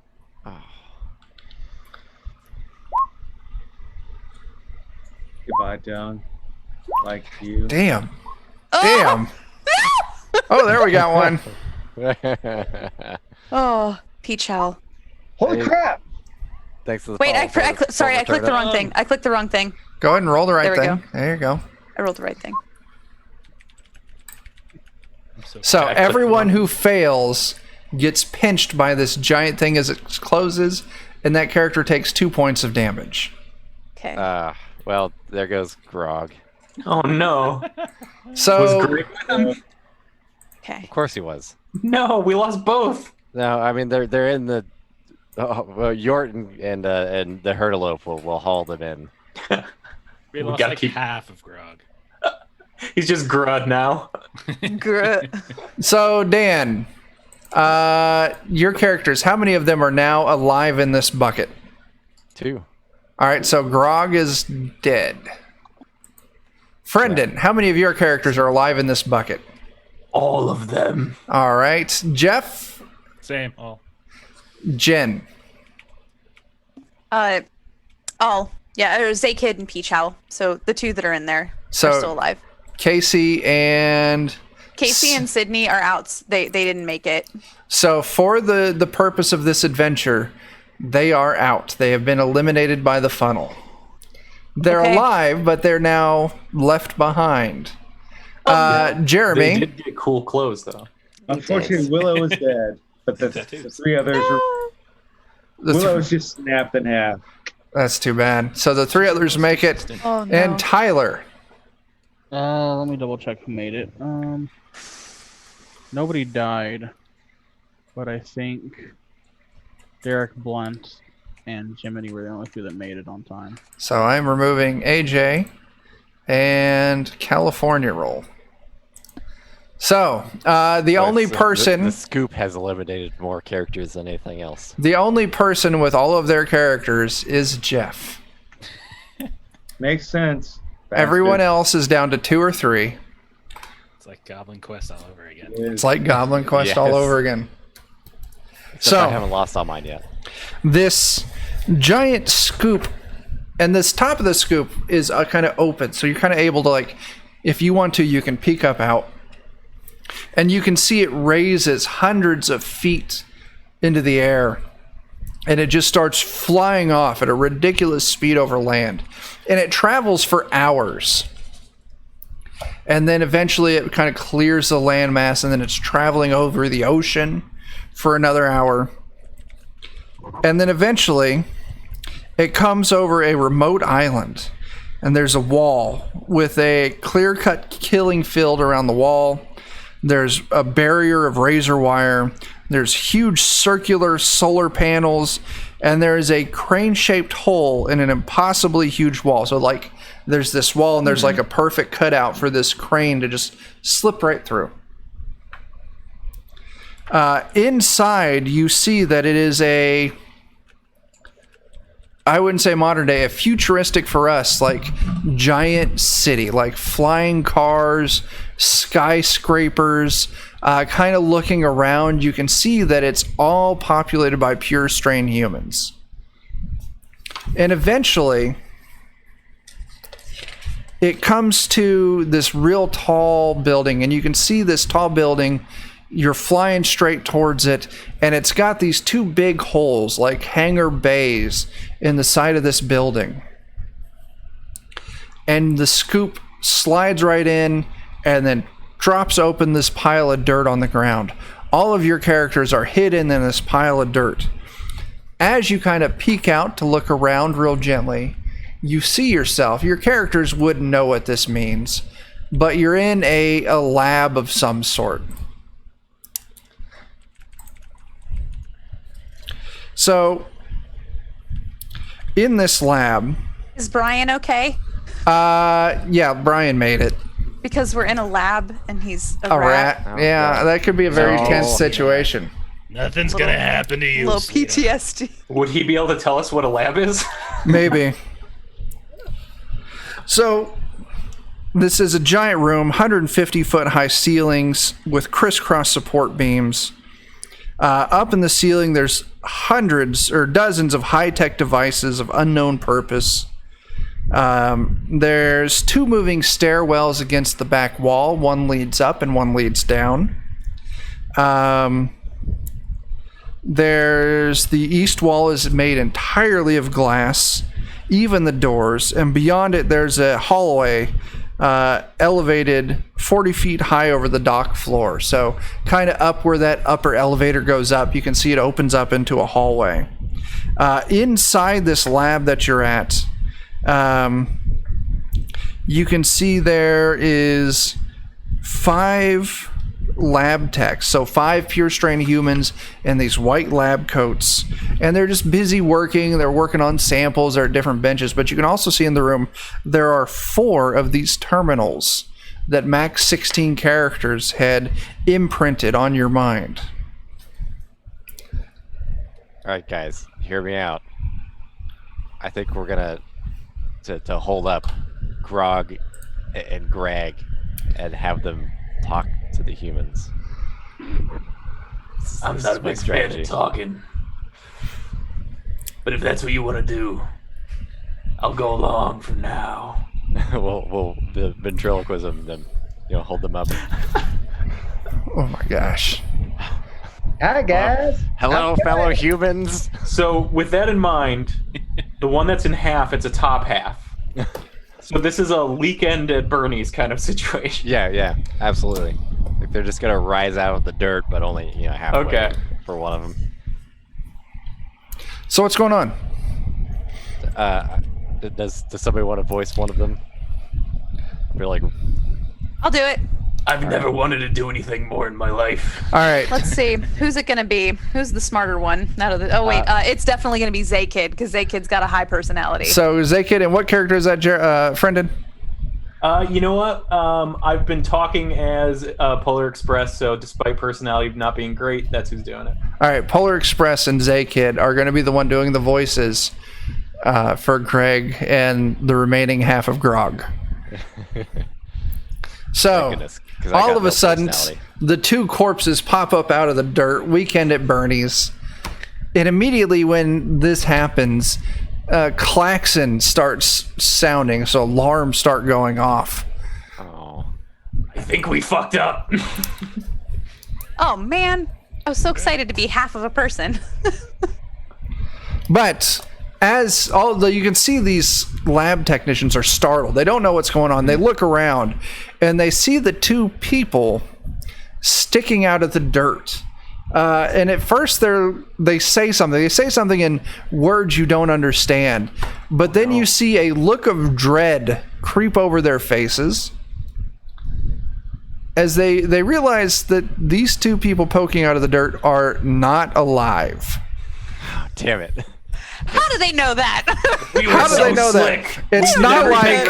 It's not like one of them isn't cut in half and the other one hasn't been bludgeoned and stabbed. Only his top half is poking out of the dirt. Yeah, we were really careful to not make it obvious. All right, Dan. Now, mind you, one of them has like 8 arrows in their body. according Yeah. to Hey, no, we Yeah. changed Covered in his blood. clothes. We He's changed his covered clothes. in blood. They all got their clothes changed. Dan, Okay. give me a personality test for Grog. Oh goodness. Let's see. If only this was a personality test for Greg instead. Grog is very obviously dead.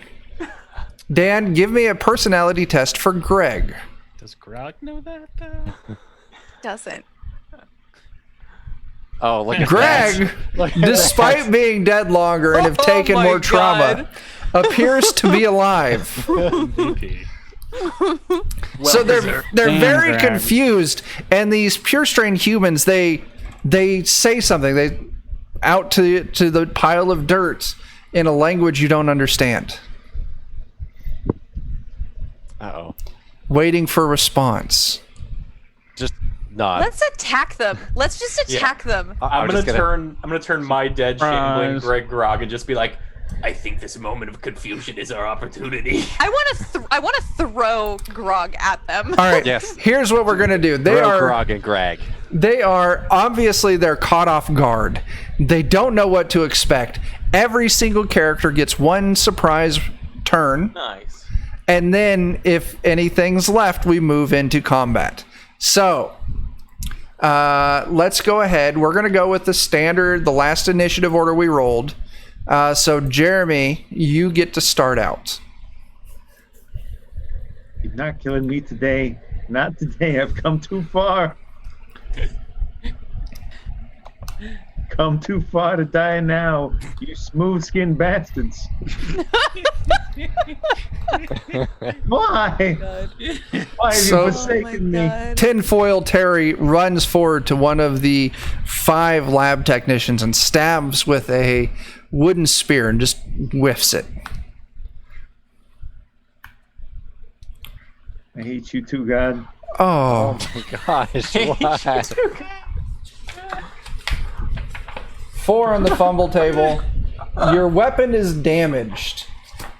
So what were you? I don't know how you broke a bone club, but you did. I think maybe Grog or Greg, whoever has all the arrows and has been getting the damage, is in the way. Maybe.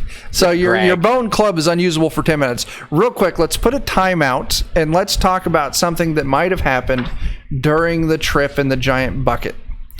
Did anyone attempt to repair that gun that wasn't working? We could say yes. Well, that's why I'm asking. Yes. Absolutely, I that think happened. Tyler's Alright. character I should- think my smart boy Definitely. probably helped out. yeah. So, all right, makes Tyler, please make an artifact check. So D20 plus your intelligence modifier. So this would be just the same as a trained intelligence. Yeah. Oh, No, it is beyond you. Damn. Well, good try, us. So you still have it. There's still a possibility that you could fix it later. But at this particular moment, the gun is still disabled. So, Jeremy, that was Dung. Is that all your characters? Did you have one more? You have Handyman. And he might not fail this time. Maybe. He might do it. All 4 arms just flailing. Let's see. I am sure that is going to hit. Let's see. AC. Yep, that is a hit on their AC. Still up, though. Man, they're healthy scientists. Mm-hmm. All right. That's your 3 characters. Yep. Tyler. My 2 friends is one of them still has a gun that isn't broken, and he is going to attempt to shoot that gun. Does a 14 hit? 14 does hit. And I'm going to say that you hit the lab tech in the 3rd position, and that 11 just completely disintegrates that lab tech. Nice. Fuck him or her, them. Hey there, TNarg91. Thanks for Being that so host. inclusive. The comedic timing. Oh, is perfect. T-Nerd. Hi. Hey, T-Nerd. So, Tyler. And then my other guy is going to use his flint dagger and go charging at one of those Okay. not dead ones at random. All right.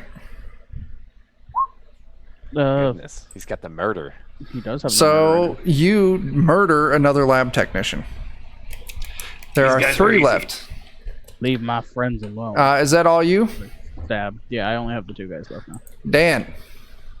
Oh man. Do you have just 1 character or 2? I got 2. I think just for fun, Yort's gonna yeet Grog. Okay. Just, Give me a strength test. let's see.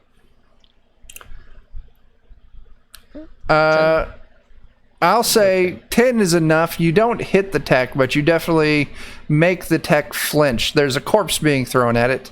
Half of a corpse.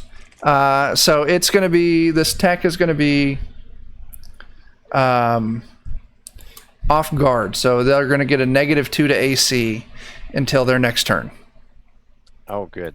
I think the Hurdleope's going to roll down and maybe try and hit the other one. That way we Hurdle can roll out. one of the other ones. Okay. So roll that attack.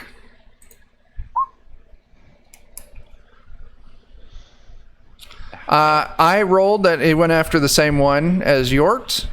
So Hurdleope ices another lab that worked tech. out conveniently then. Jen, Team effort there. 2 techs By left, and you have everybody a but Grag in your arms.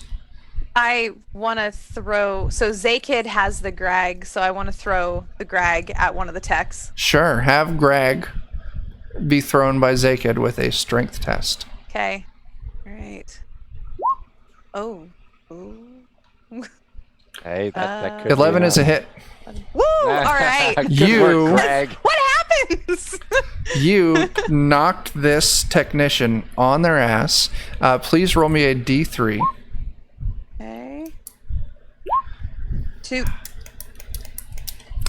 As Greg collides with this technician, the technician gets kind of tangled up in Greg as they're trying to keep Tangled their Up in Greg footing. is also a 90s song. It is.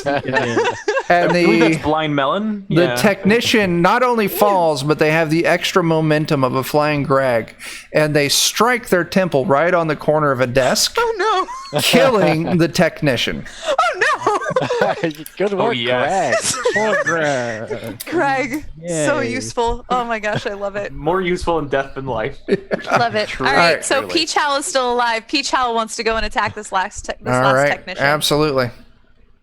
Okay, Peach Howl's gonna attack with stone tipped spear. Oh, okay. Or not. Or not. No, Peach Owl just completely misses. That's fine. Jeff? Okay, so Faye is gonna bust out of the sand with her bow ready, and she's gonna take close aim at this lab tech, and she's gonna say, "This is for Brian," and then I'm gonna fire the bow. Absolutely. Okay. Do you want to note that Peach Owl is in melee with this So lab is tech? Greg. I'm seeing. I- I'm seeing. one of my I'm guys is seeing too, red. so. Oh, it is That's a why she miss. missed. So would you please roll me a D30, Jeff? I absolutely would love to roll a d30 for you, Jack. 1 through 14, and it hits Peach. Yeah, so please no. roll that attack again, Jeff. Peach, what's Peach's AC? Peach will understand. 12. It's for All right. Nat one. Oh, Nat one. low. Here we go. Here we go. This is the crit right here.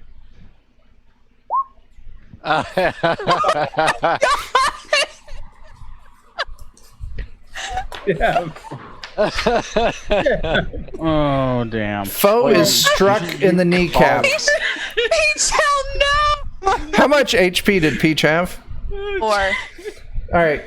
Foe struck in kneecap for 1d4 rounds and suffers a negative took an arrow 10 to the penalty knee. till speed. So that's 1 base damage. Jeff, you give me another d4. Oh, don't Oh, kill God. me. Roll low, 3 roll or low. more. Roll low. Roll low. Oh, 3 damage. And now Ooh, Peach. Peach Howl's at 1. Yep. Until Peach finds some way to get healed, you get a negative 10 to your speed as well for Peach. She Okay. used to be an adventurer. But then Uh-huh. she got shot in the leg by a Brian. By a Brian. Took If an I arrow had- to the knee. If I had a credit for every time a Brian shot me in the knee, There you It go. was all for Brian. I even highlighted a message for Brian. That's so beautiful. not my life for Brian. There's a limit. She was overwhelmed with emotion. Right? She's It's a old. very intense situation. Jeff, if you would continue.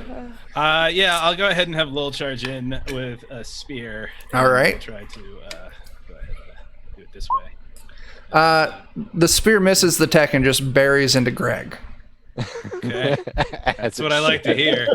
Antonio Scarpacci will His clothes. will go in with a flint dagger, and they're all shouting for Brian. By the way, for Brian. They're all just stabbing on Greg. You got one character left, right? And then Roy Biggins will make his first attack roll of the evening. Oh wow! They realize how much of a threat He only Greg attacks when there's only one left, and he could potentially get credit. And so he's going to go in with the spear. Yeah. Nope, hits Greg as well. They all This is about hate right. Greg. Yeah. And screw Brian, you know? Yeah. it's- But that's my turn. All right, Friendon. All right, Breezy sees all of this crazy shit going on and is going to walk up with a wood spear and just very casually, as Breezy does, just levy it at the tech and just kind of lunge. Just, Cool. oh, I'm sorry, but like this has to happen. And let's see how that goes. Go ahead and roll that attack. 15. Oh, you fucking kill the tech. I told you it had to happen. So the alarms are still going. We need to try and put this disc into the doodad. You see the terminals. We'll take the disc off of Greg, who I believe probably still has it tied to his I hands. mean, there were like Go 7 of us ahead. that had one, so Yeah, go ahead and give me a luck test for Greg. Oh no! Why does it have to be Greg? Because you said you wanted.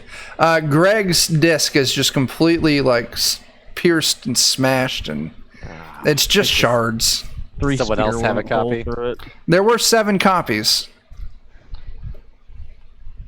I'm sure I have a copy. So Tyler, what are you doing with this disc? Jiminy Crimbus is gonna put it in the console. Use your smart parts. Jiminy Chrysler. You run up and you boop, push the little button and the tray slides out. You put the disc in and you close it. As the tray closes, the computer kind of spins up for a second, and all of a sudden the lights dim. And they come back on brighter than ever. And before you is a giant, perfect hologram of Max 16 characters. Hey, Max! Hi, Max. Breezy. Where we get fucked, guys. Breezy doesn't like the sound of that. Again, I, Max 16 characters, thank you profusely. Now you must escape before security snatches you all up. Son of a bitch. And I can't run. how do we do that? He What's wrong with points that kid? to the pile of dirt. Hide in the dirt again. All right, the hurdalope will help carry you there. Thank Worked you. the last time. Breezy's gonna like ineffectually like push both of you. Zakid and Peach Owl gets carried. Zakid dives in. He was technically still in the dirt because he just Yeah. threw a Greg. My The two hurdalope guys- has 18 strength, so I think he can do it. All right. My two Okay, guys that are perfect. left both suck, so I'm gonna risk them to see if there's anything in the room. So I will say you can see there's one of the giant things coming back, but it's going to take a couple of rounds. So if anyone wants to search or loot, you'll have a couple of rounds to do so. So Jeff, what you missed is all the lab techs are dead, and they inserted the disc into a terminal, and a giant holographic image of Max 16 characters said thank you, but you all need to escape before security gets you. And he's bringing back one of those giant, scoops to carry you all out in the pile of dirt. So whoever is searching for things, that character, you get 1 roll per character, makes a D30 roll.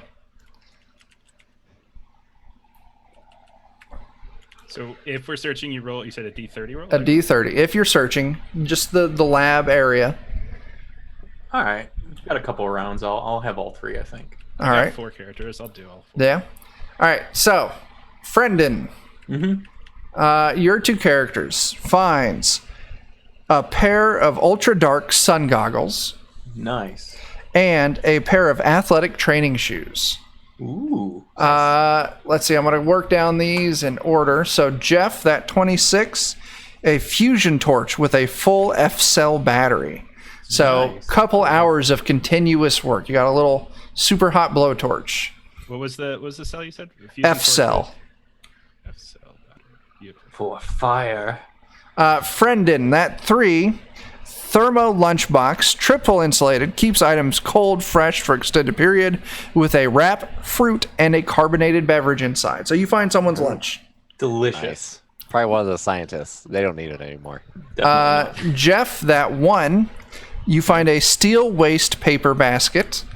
Oh, that's great. Jeff, that 13. A real treasure. A stem shot, which is, a little quick healing stem thing. I'll give that to the person that I shot. Okay. Peach. What was that? Yeah, Peach? it was Peach, yeah. Peach, if you want to use it, we'll just say it heals you for 1 hit die, which is just a D4 plus your stamina modifier. Okay. What was that? That was the 13. And then that 19 is a bottle of painkillers. Just for me. I'm gonna roll my Guts. D4 for my hit points. Absolutely. Cool. It's got a 200 pills in it. And when it's used in conjunction with other healing, it adds a +2 bonus to the healing. Okay. All right. So next up, Dan. Why is there a +9? Oh, you. Two characters. Okay.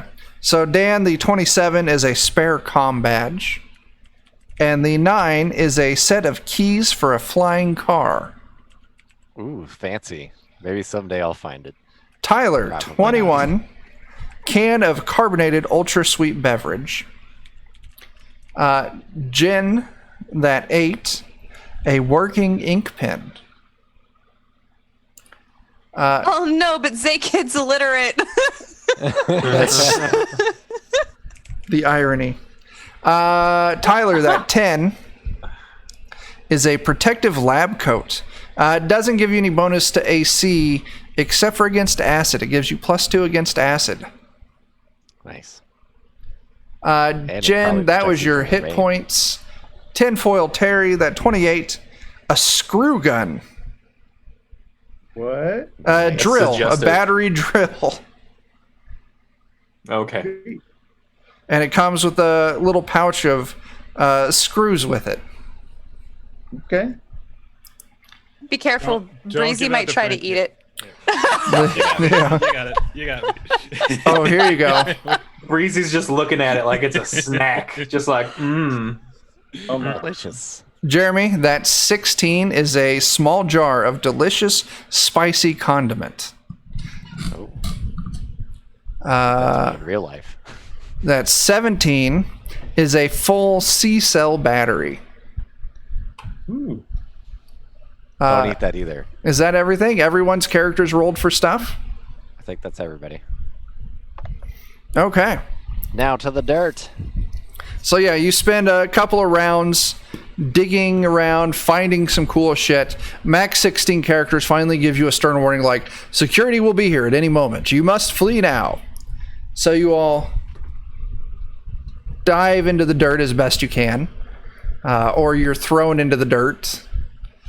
And as this giant scoop comes and scoops you all up off the ground, you see some giant security robots come rushing into the room.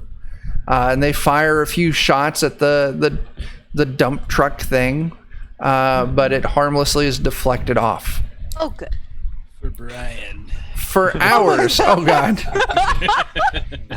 For hours, you all travel in this thing. And rather taking you back to the quarry area where it picked you up, it takes you directly to the mesa and drops you off in Canyon City. Oh, good. We can bury Crag and Grog now. Yeah. most of them. What's left of them. You I all... like how we were rushing back. out, but A we dinosaur still took the story. time to put the dead bodies. Yeah, yeah. Prior. We have integrity, okay? I'd like to think Hell that we yeah, have we some did. really solid integrity. So yeah, these characters have all survived, which means they'll now be able to be leveled up to level 1 characters.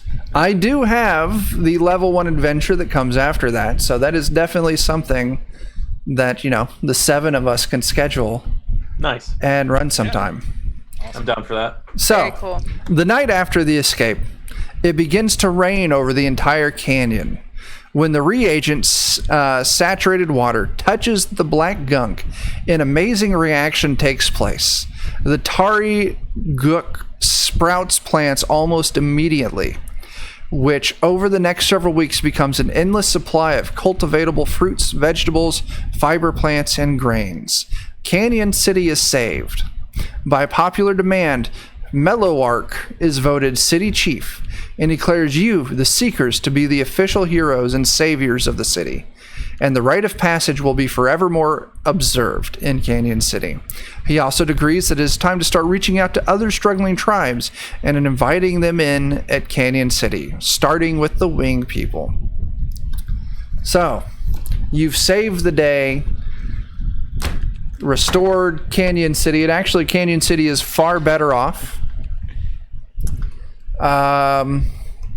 Yeah, we did it. Congratulations. I told you guys we were gonna be fine. Yay.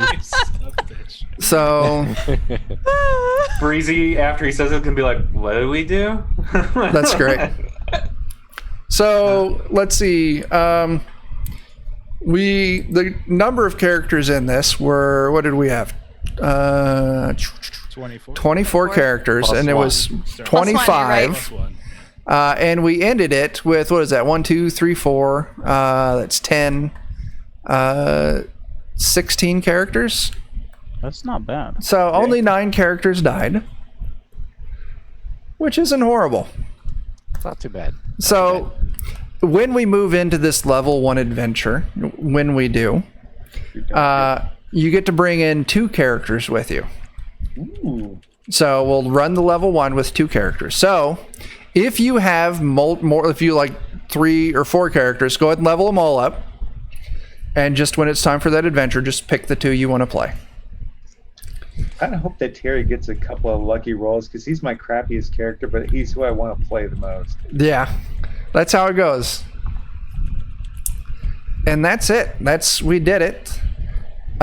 Congratulations. Here is the question that I have. It is where I'm at. It's 12:30 at night. Do we want to continue on and do a little bit of talk, crit, get hit? People on board? It's 30 here, so I'm good. I'm game. It's 1:30 here, and it doesn't matter. Okay. What is time? What is time? Time is just a social construct, man. Uh-huh. That just oppresses you. While you're saying that, Breezy's just like, Yeah, man. Tyler and Dan, are you 2 still in? I'm For a good. little bit. Yeah, I'm off Okay. tomorrow, so Okay. So Very nice. here's what At we're least- going to do. We're going to take us a little break, in case anyone needs to stretch their legs. And then we'll come right back. So people watching on Twitch, please don't go anywhere. If you're watching this on YouTube, thanks for watching. We're going to go ahead and do our YouTube sign off here because this is where I'll cut off the YouTube episode. So until we see you again, please start fires, do drugs, and wash your fucking hands. Deuces. So everyone on Twitch, just don't fucking go anywhere. We'll be back in just a moment. I got to find OBS though and remember how to work it. There it is. All right, we'll be back.